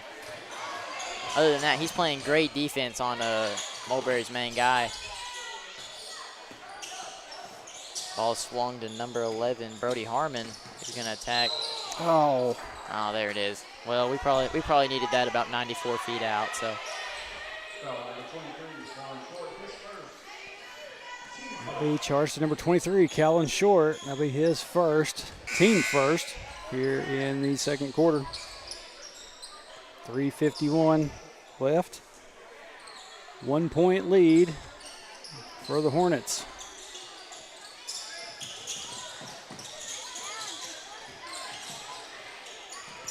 Alec Calhorn playing great defense outside the perimeter there. And they're going to whistle him for a foul.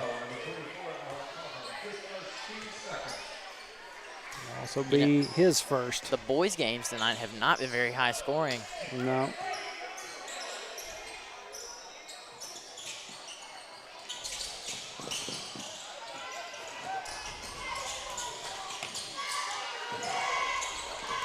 Number 12, KO Alderman takes a tumble there. Somehow stands up miraculously. I honestly don't know how he stood up so fast. 1 second he was on the floor, next second he was catching one. He'll be whistled for a travel. They turn over to the Wildcats. Callan Short to inbound.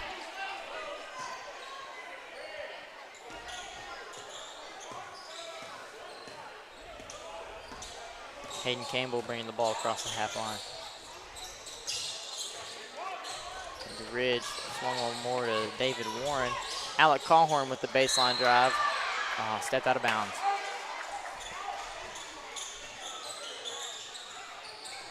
You know, Alex can doing great about getting to the basket. I kind of wish he'd just shoot the ball a little bit more. Yeah. He was in the gym most of the summer. I really do think he has good enough touch now to where he can just knock it down. I believe that it's off Bo's foot. Oh, wow. And that Bauer there. Alec have the same kind of three-point shooting abilities that brother has? You know, Ash is a really, really phenomenal shooter. Al's kind of been in the position his whole life to where he was a big. Yeah. And you know, where Ash kind of, as he was coming up in age, he really wasn't, you know, towering over people. So he kind of got that green light a little earlier than Alec did. Yeah. I wouldn't be surprised if by the end of this year and probably the start of the next one, if Al won't have the green light to shoot. Another steal by Callan Short. Breaking away, skips the ball up court to Alec Calhorn, and they're going to whistle him for a travel. Man, good effort there by Calhorn to get up the court.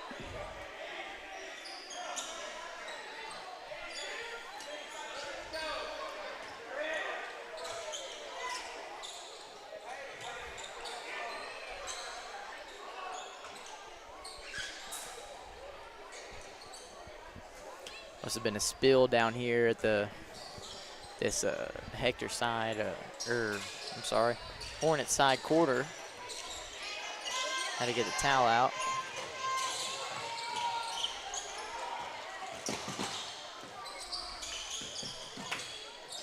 Short still playing good defense on their main assignment here. Picks up a foul though. I would not be surprised if they take Callan out and save him for later in the game. Yeah, Callan Short sitting with 2 fouls now. Looks like Mason White about to relieve him. Called it. Coach Freeman's pretty smart with his substitution. Yeah. His rotations. He knows the guys he's going to have in during crunch time. Good find there. Bodies flying everywhere.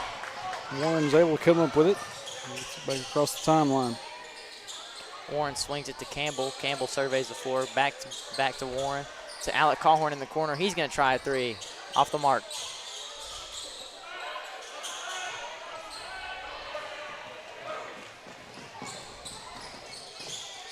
Sorry. His first name is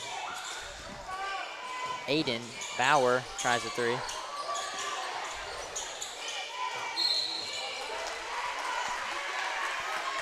Lane Wilson draws some contact. He's going to get a couple shots at the charity stripe. This foul would be by 21. Ridge Weigel. He his first, team fourth. So one more, and the Wildcats will send the Hornets to the line for the rest of this quarter. First shot off the mark, no good. Riley Allen checking in for Ridge Weigel.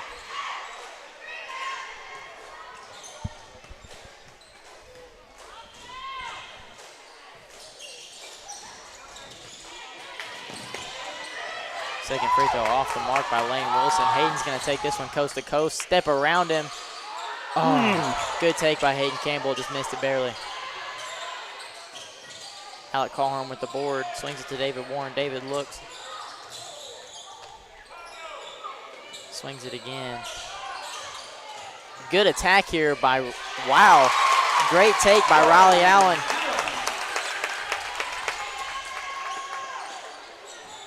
You know, I've watched Riley come up, and his improvement, you know, is kind of, it's really incredible what he's been able to do in a couple years of playing. But he's got the stature to where he's big enough to, you know, bump around. So yeah, a good sized kid for junior high ball, especially on a roster full of pretty small kids, pretty small guys, you know. I believe Coach Freeman informed me the other day that next Tuesday they weren't really going to have practice. They were just going to see how many quarter pounders they could eat before 8th period. Oh, if that's real, that's hilarious.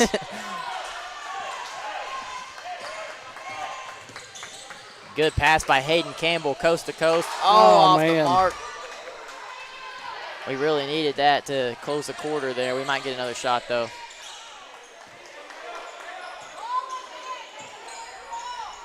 Can't really let Mulberry drag the clock out here.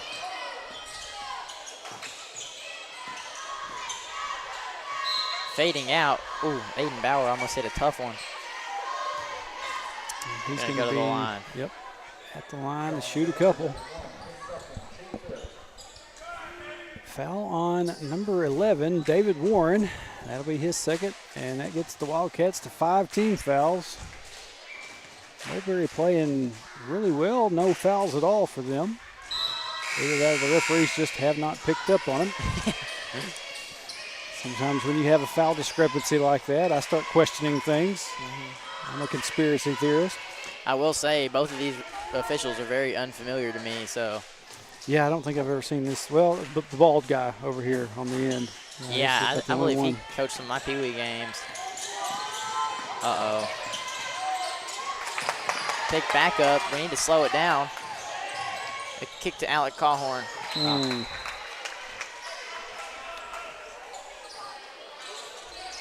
Wildcats are going to press up in a man-to-man full court press here.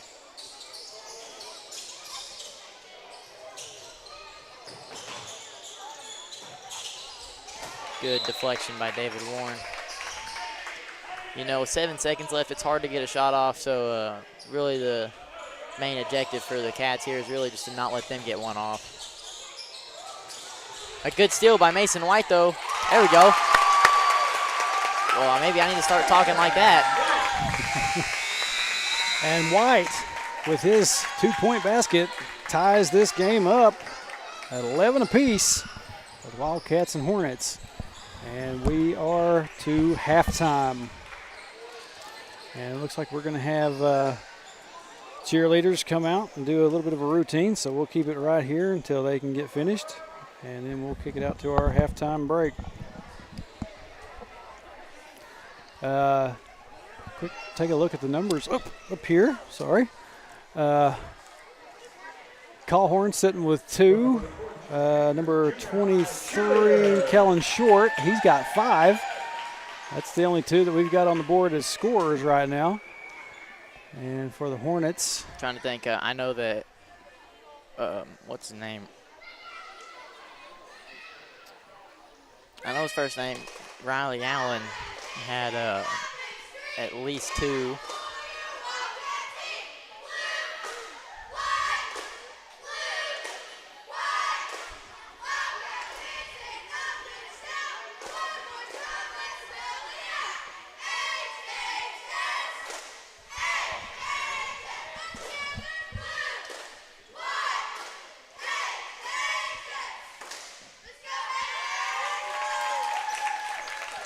Your junior high cheerleaders.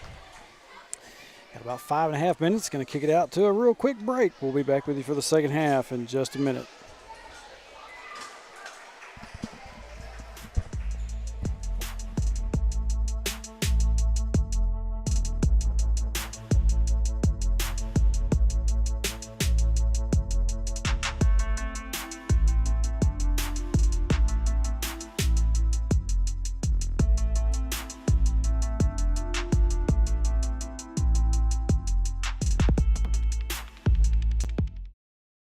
At Chambers Bank, we believe banking should be anytime. Need to pay a friend? Send money to just about anybody safely and securely with People Pay, because anytime banking should always be anytime.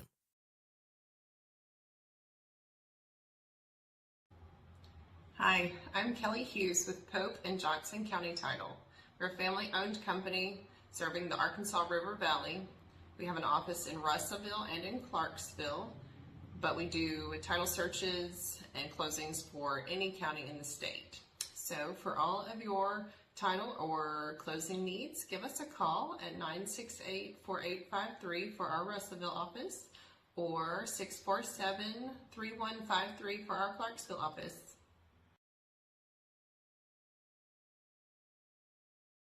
United Welding Institute of Arkansas provides training services for sought-after skills in the welding business, including oil fields, pipelines, refineries, and power plants. We understand the growing demand for experienced welders, and our trainers are proficient and equipped with the current know-hows in the welding industry. Since 2013, we devote our business into training and molding students to become full-fledged welders, as well as offering assistance to find job opportunities. United Welding Institute, where the next generation of welders are born.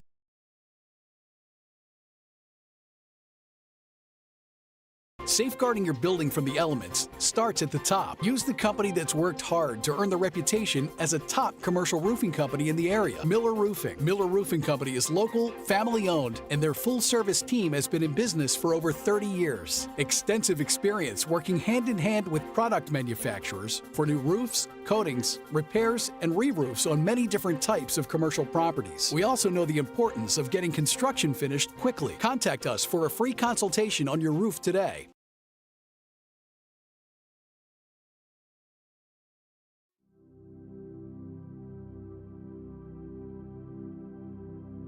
You go nowhere by accident. Wherever you go, God is sending you. Wherever you are, God has put you there.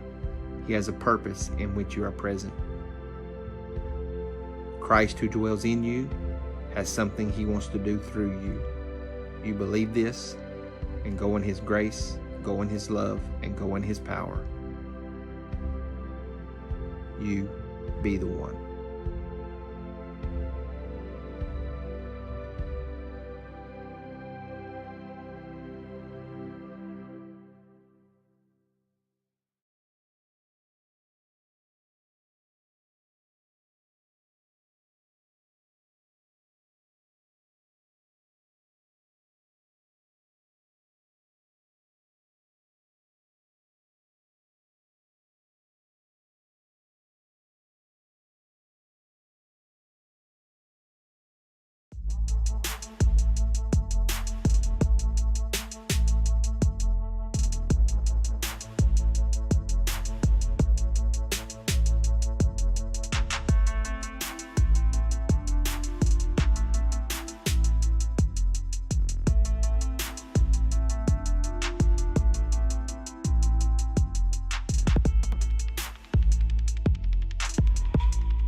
All right, welcome back to Hector.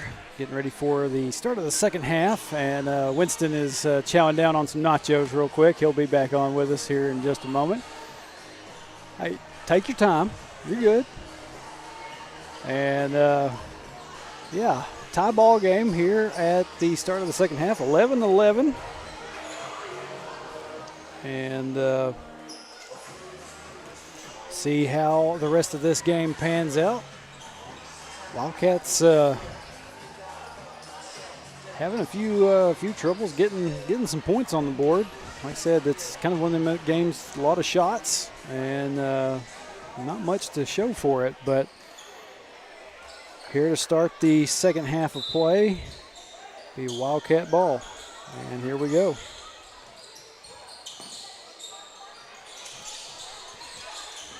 Campbell into Callhorn. Callhorn takes a short jumper. Gets that one to go. Breaks the tie. Start of the second half.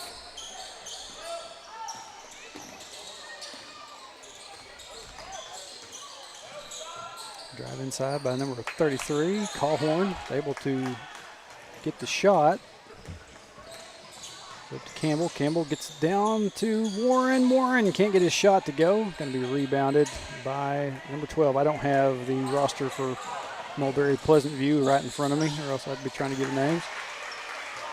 And Mulberry ties the game back up.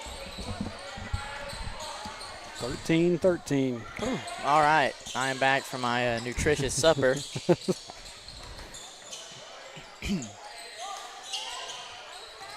Another baseline drive by Riley Allen. For some reason, I can't remember his name, but he is getting buckets tonight. See if I got any of that on the replay. Yep, got enough of it. He drove in, got the shot up. Tell Tommy I said thanks. If Tommy didn't hear that on the live. Allen's attempt at the three-point play does not go. The Wildcats up by 2.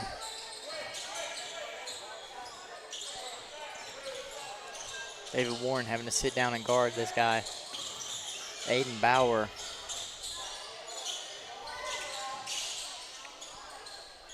K.O. Alderman kicks it out to number 22, Easton Doss.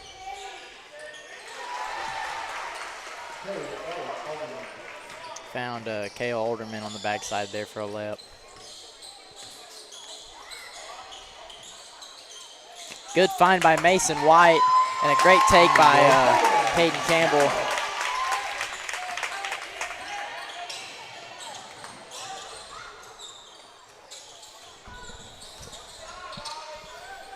We've got to respect. Long-range three-point shot. What'd you say? He's taking some crazy ones, but man, I mean, you gotta respect somebody like that. Oh yeah. Well, them NBA Jam from downtown style. He's heating up. Yep. Those of y'all that are old enough to remember NBA Jam. I played it on the PS3. It wasn't the. It's not the prettiest game anymore. It doesn't hold up real well on today's systems, but. No, that Vince Carter on the, I believe it was the Mavericks is who it was. Vince Carter when he played for the Mavericks. He was a monster. And I think we got a timeout called by the Hornets. Sure enough.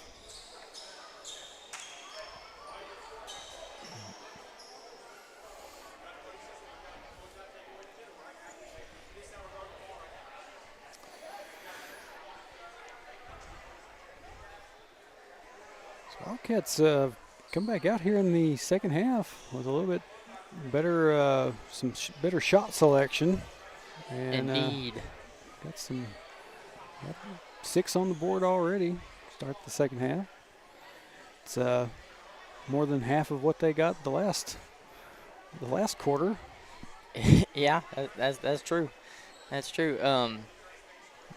First half anyway.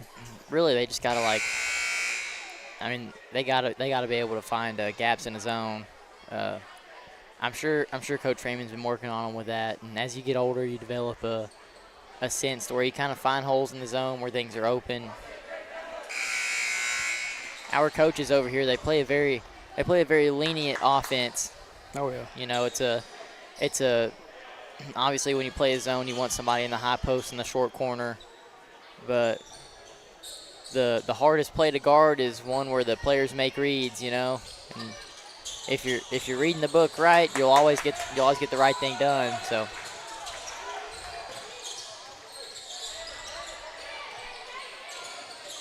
22 Easton Dots with the rock.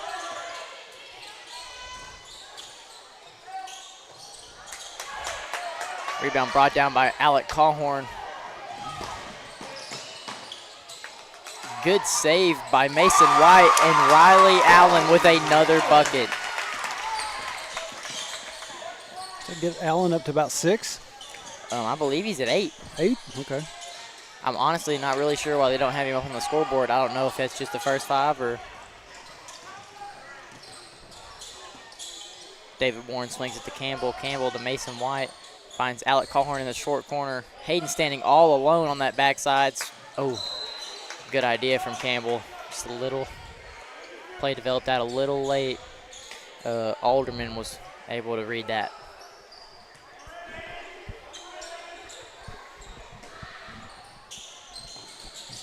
Warren on the inbound. Gets it into Campbell. Hayden Campbell with a questionable shot, but he drew some contact.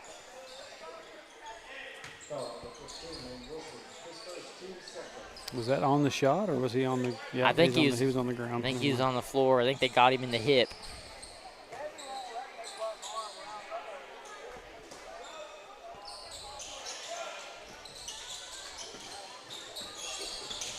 One thing about Hayden, he's got a really tight handle. Cawhorn 3. Pulling a 3. Oh. That's a tough break by Mason White. That call probably could have gone either way. The guard there kind of initiated contact, but he didn't really extend.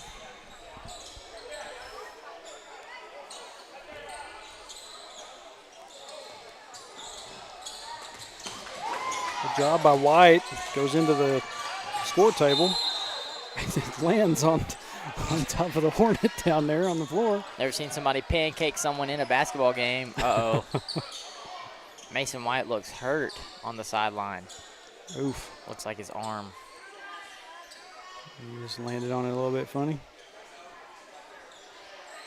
Couldn't really tell if there was any, obviously it was pretty immediate, but it didn't look broke. I couldn't picture somebody breaking their arm from that. Well, I'll tell you what, a few years ago I was at a game at Sacred Heart with some younger kids. I don't remember what age group exactly, but heard one kid hit the floor and he broke his arm and he was just screaming. That'd be brutal, man. I'm knock on wood, I've never broke a bone. Unfortunately, there's no wood around me at all. Plastic tables. So, you know. Metal guardrails. Hayden Campbell with a good decision there. And not taking that there. He probably should have took the first one, but it was smart on him not to shoot it after he hesitated. They're going to get Riley Allen for a bit of an over the back. That's his first foul. Yep. I guess he's playing clean on all levels today. Ball thrown out of bounds for the Hornets. We forced a couple turnovers in these past couple plays. The Cats probably need to take advantage of what they've got here and see how much they can boost this lead before the fourth quarter kicks off. Yeah, it's kind of like anything else. You get your foot on the gas, you better keep it on it.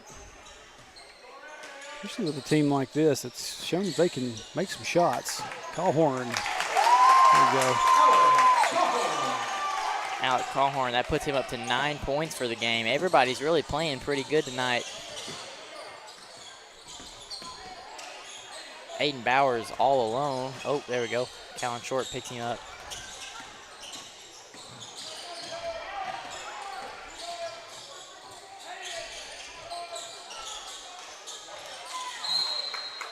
Colhorn trying for the High ball. rebound there.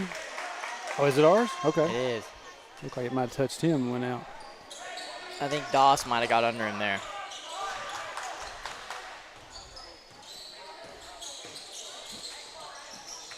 Swings one more to Riley Allen. Riley's been kind of lethal from the short corner of this game. Fader from Alec Colhorn. I see that 2-4. Not quite the same complexion, but he resembles Kobe in lots of other ways. Callan Short doing a great job about sitting down.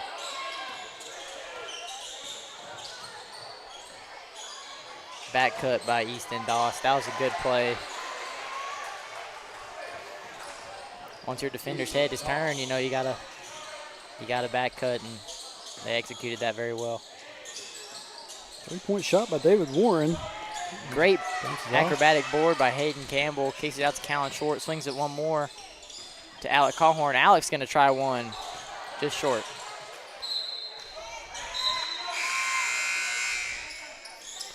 It's like Patterson going to come in for Riley Allen. Somebody get my guy Riley Allen a drink.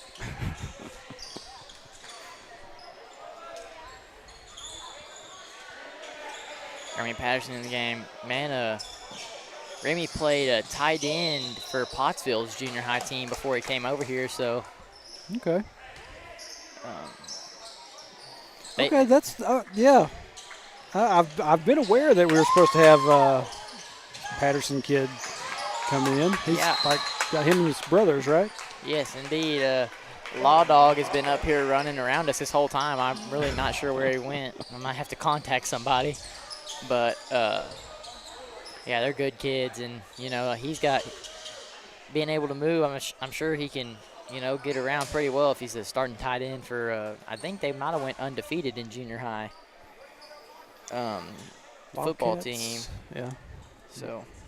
Wildcats call a timeout. It'll be the first one of the game for Hector.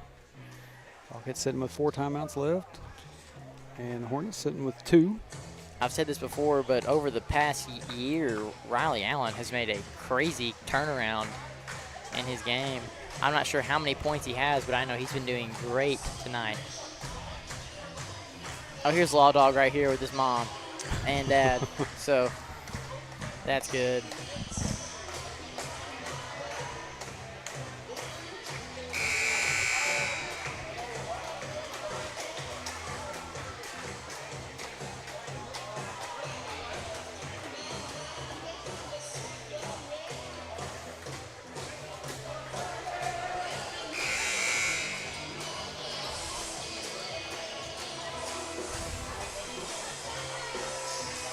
Did we call that timeout? Yes. We did.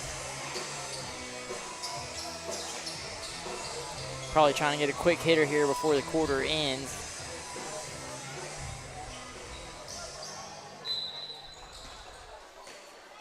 Remy sets a good screen. Short. Callan Short with the reverse, baby. There you go. We've got a Kobe and a Dr. J on the squad. Smart switch by Callan Short. David's got to keep Aiden Bauer here.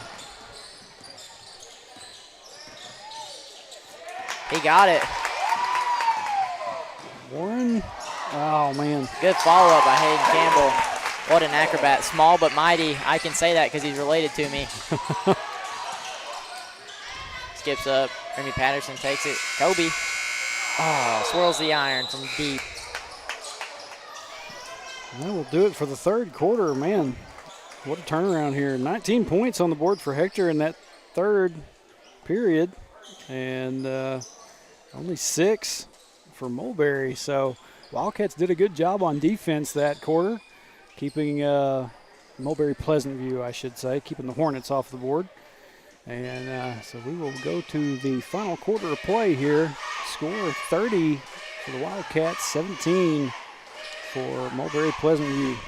Man, our junior cats have really come out of their shell today. I'm beyond proud of them. Oh, yeah. I'm sure Coach Freeman is too, but, you know, as a lot of coaches say in Disney movies and even Coach Carter, man, the game's not over yet. We've still got 6 minutes to play. And not over till it's over, and Wildcats just sitting here with a 13-point lead. And 13 can dwindle down quickly if you're not careful. For example, that little, what was her name? Oh, the Kinsley Keeling knocked yeah. a few threes down in the clutch that, I mean, cut their lead from 7-1 very quickly. So there's no room for the Cats to really let off the gas here.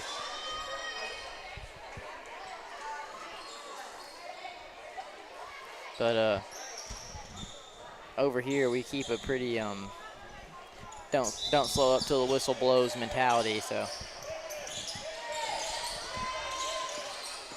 looks like Hector's going to run a dribble drive here. Finds Remy Patterson. Oh man, close. And I think White is down. Looks like he is. I wonder if he just got the air knocked out of him a little bit. Man, he has had a rough couple of possessions. He's up now.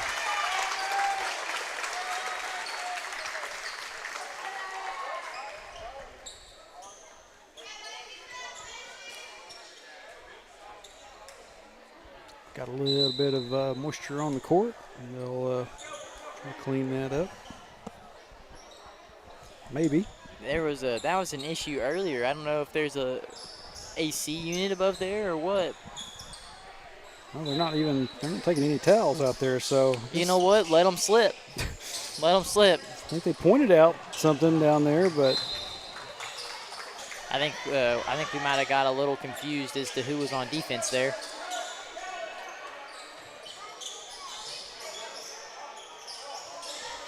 The Hornets are going to press. Inbounds goes to Short, nearly loses it. Short across the timeline. Short with a full head of steam.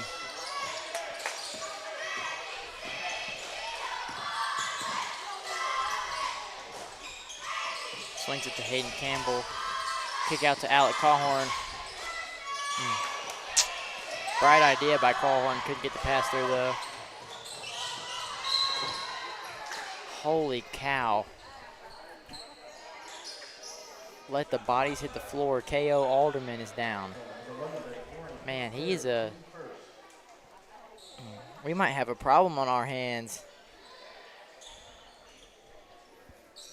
4 of Mulberry's first 5 are 8th graders. Getting him back up. Appears he's been hit on the funny bone. Yeah. It's never so funny. No, it is not. I don't find myself laughing when I spin around in my computer chair and whack my desk. Ever. So he'll be up here for 2 shots.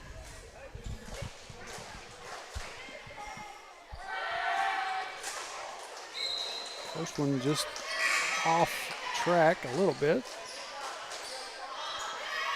Our big dog, our Carl Malone, Riley Allen is subbing back in the game. Yeah, coming in for Remy Patterson. Carl Malone minus the extracurricular stuff he did outside the league. That'd be pretty bad. Swings to Cawhorn. Oh, yeah. Luckily Short was there to get a hold of it. Campbell surveying the floor. Hands it off to Warren, kicks it back out to Short. Short with the dribble drive, finds Riley Allen. Good look for Short, finding Allen down there, and Allen draws the foul.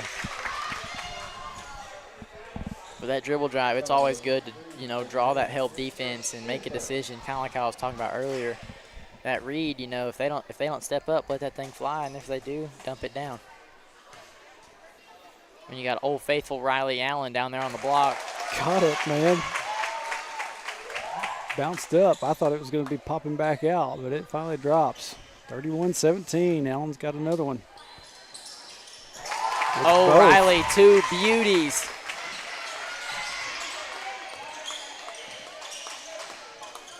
Hayden Campbell picks up Easton Doss at half court. Easton squirmy thing getting around there. He is a small kid. He is.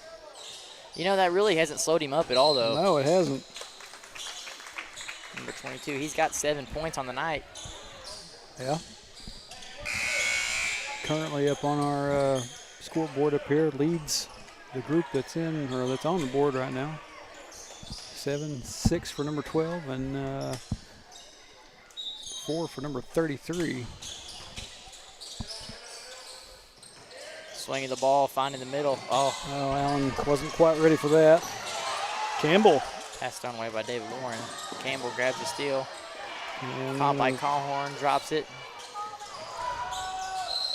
Oh. And we're going to whistle Campbell for this foul. I believe that's only his third.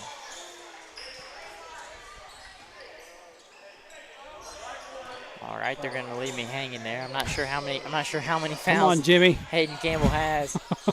He's got 3. Yeah, okay. 3 fouls.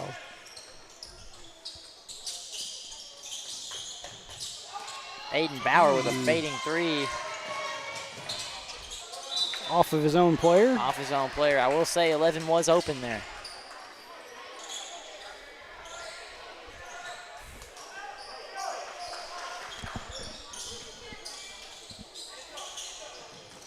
Ball swung to Hayden Campbell. He's got to get out of that corner or else he's going to get trapped.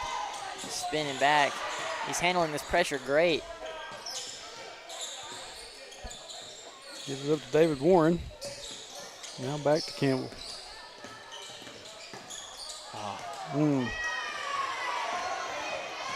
Threw it away. Callan Short coming in hot. Easton Doss grabs the layup there.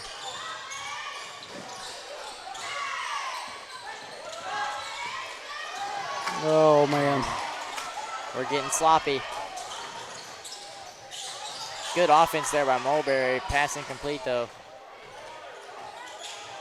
If I was Alec, I don't know if I would have saved that, but Callan. Good job on the rebound by Callan Short. Oh, paint beast Callan Short down there, grabbing more rebounds than anybody I've ever seen.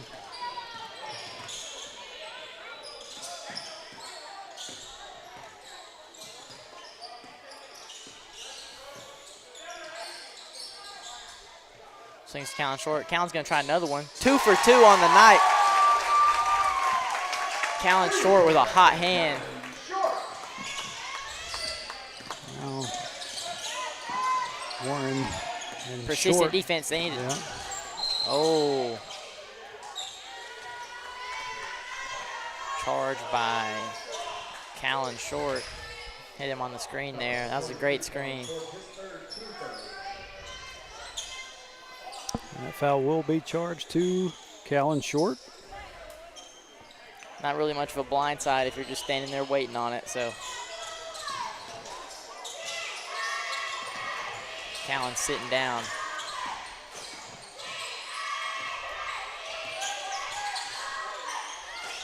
Aiden Bauer from three. deep. Oh my goodness. K.O. Alderman cannot stay up tonight.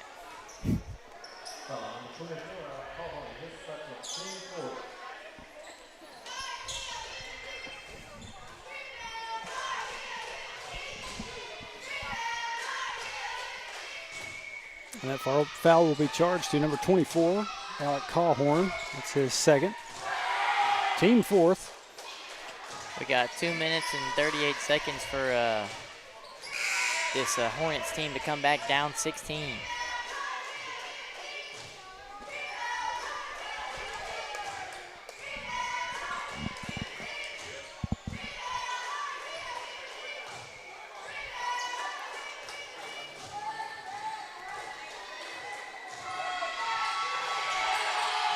Alderman 0 for 2 at the charity stripe. Offensive rebound. Doss gains control of it. Drives. Kicks to number 11, Brody Harmon. It's back to Doss somehow. Hayden Campbell doing a good job sitting down and slowing him. The ball gets tipped out of bounds.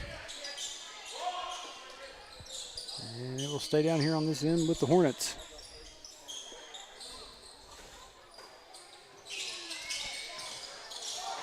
Off the back of his, God, he was looking forward to inbound it too. Short. Kind of took that one off the heezy there.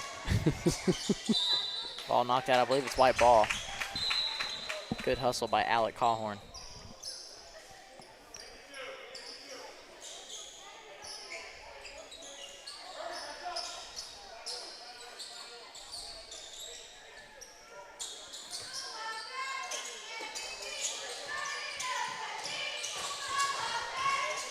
Ridge Weigel with a shot. No good. Ridge didn't get the hold of the rebound, but he did tie it up. He picked up a foul actually. Oh, did he? He did. Only a second though. He's got a few to spare.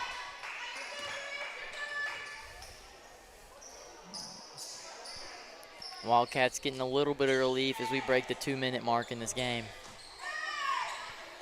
This is about the time where I'm sure Coach Freeman will start putting his guys that are decent free throw shooters up. Let this one play out on its own.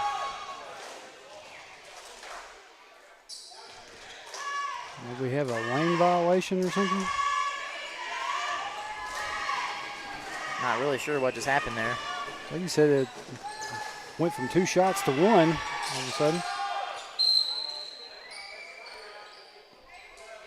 Seemed like there was a lane violation everywhere. Twice. 2 times in a row. Didn't even get a chance to take the shot. I will say that my 7th grade year, it was my game opener. For some reason, it came across to me that I was going to pump fake on a free throw. And turns out you're not allowed to do that. So, yeah, and the worst part was I forgot to tell my team that I was going to pump fake on a free throw. So that went about as well as anybody else could assume. So we're going to have a timeout by the Hornets. We got one of their assistant coaches talking to the official out here. Meanwhile, Coach Z is barking orders at his Hornet squad. Go ahead and just take a look over here. Said never seen a situation where you had 2 lane violations that negated 2 different shots. I don't know if I was guessing, maybe Harmon was either standing in the person to his right's box or if he might have stepped over during the dribble and didn't notice it. But yeah, I've never seen that happen twice in a row.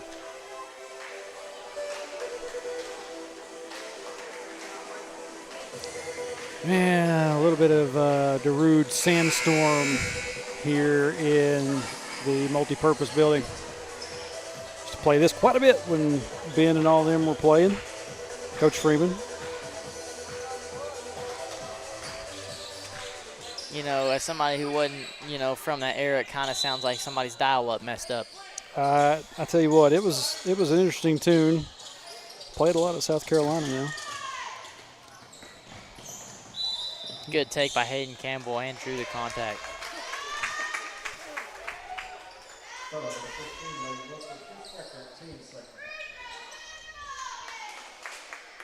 Foul on number 15 for the Hornets. Which one is that? That one is Lane Wilson. Everybody standing still. Okay. Campbell misses his first. We'll have one more. I see what you did there with the everybody standing still. That was good. Mulberry only has 9, but it seems like they've been a lot louder, or 19. It seems like they've been a lot louder than 19 points this game. I don't know if it was because the first few quarters were so competitive or... Yes, Aiden Bauer with another one from way deep. Kellen Short was trying to chase that one down. And all right, this just in. Mason White is okay. all right, yeah. White's back in. Going to step in for Ridge Weigel.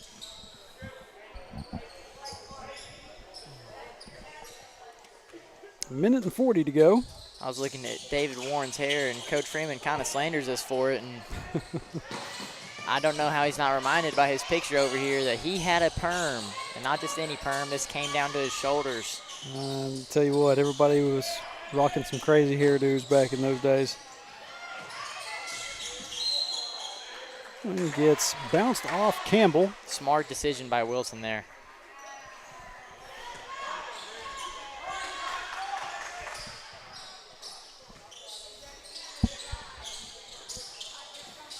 Ball's entered into Aiden Bauer.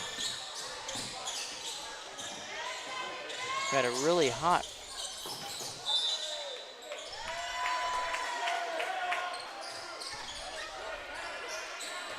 And flies out of bounds. Last touch by the Hornets. David Warren on the Warren inbound. the ball to Cawhorn. Cawhorn reverses to Campbell. Campbell's got a full head of steam heading to the basket and gets himself a left-handed layup.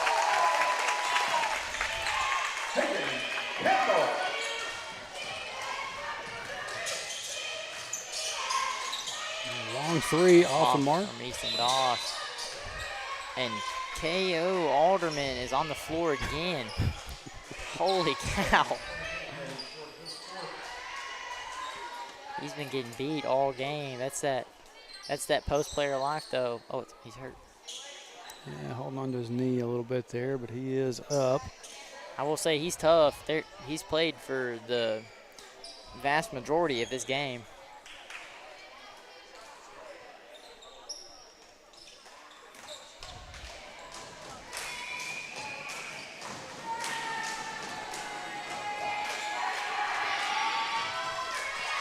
He gets the first.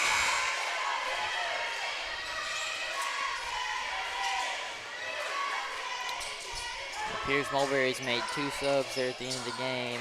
53 Caden Hanna and 42 Preston Smither.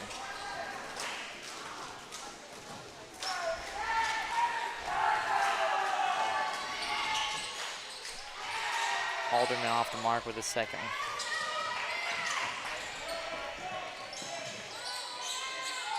David Warren said, forget it, I'm pulling that mess. Mason White gunning it down. Not sure who that was off of.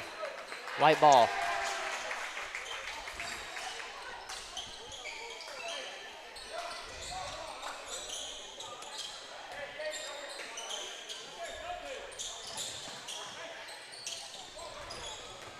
Uh-oh, here comes Cawhorn. Campbell going to back it out. Down to 30 seconds left. Down all the way to Short. Short's like, I'm going to get couple my of bucket. attempts. He's going to kick it back out to Cawhorn. Now over to Campbell.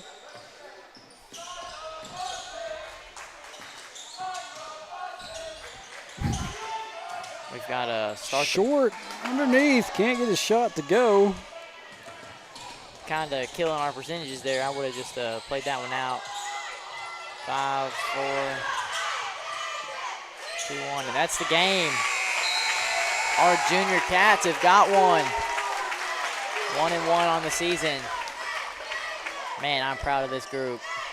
This will show them that they can win some. So Yeah, it was a good game. Started out a little bit slow. I mean, both teams, neither team was doing just super great in the first half. We ended the first half 11-11. Right. And both teams came out and was putting some points on the board here in the second half. So, but Wildcats pull away and walk out of here with a 37-20 win tonight over the Mulberry Pleasant View Hornets. Trey, thanks for having me, man. Man, I tell you what, you're natural.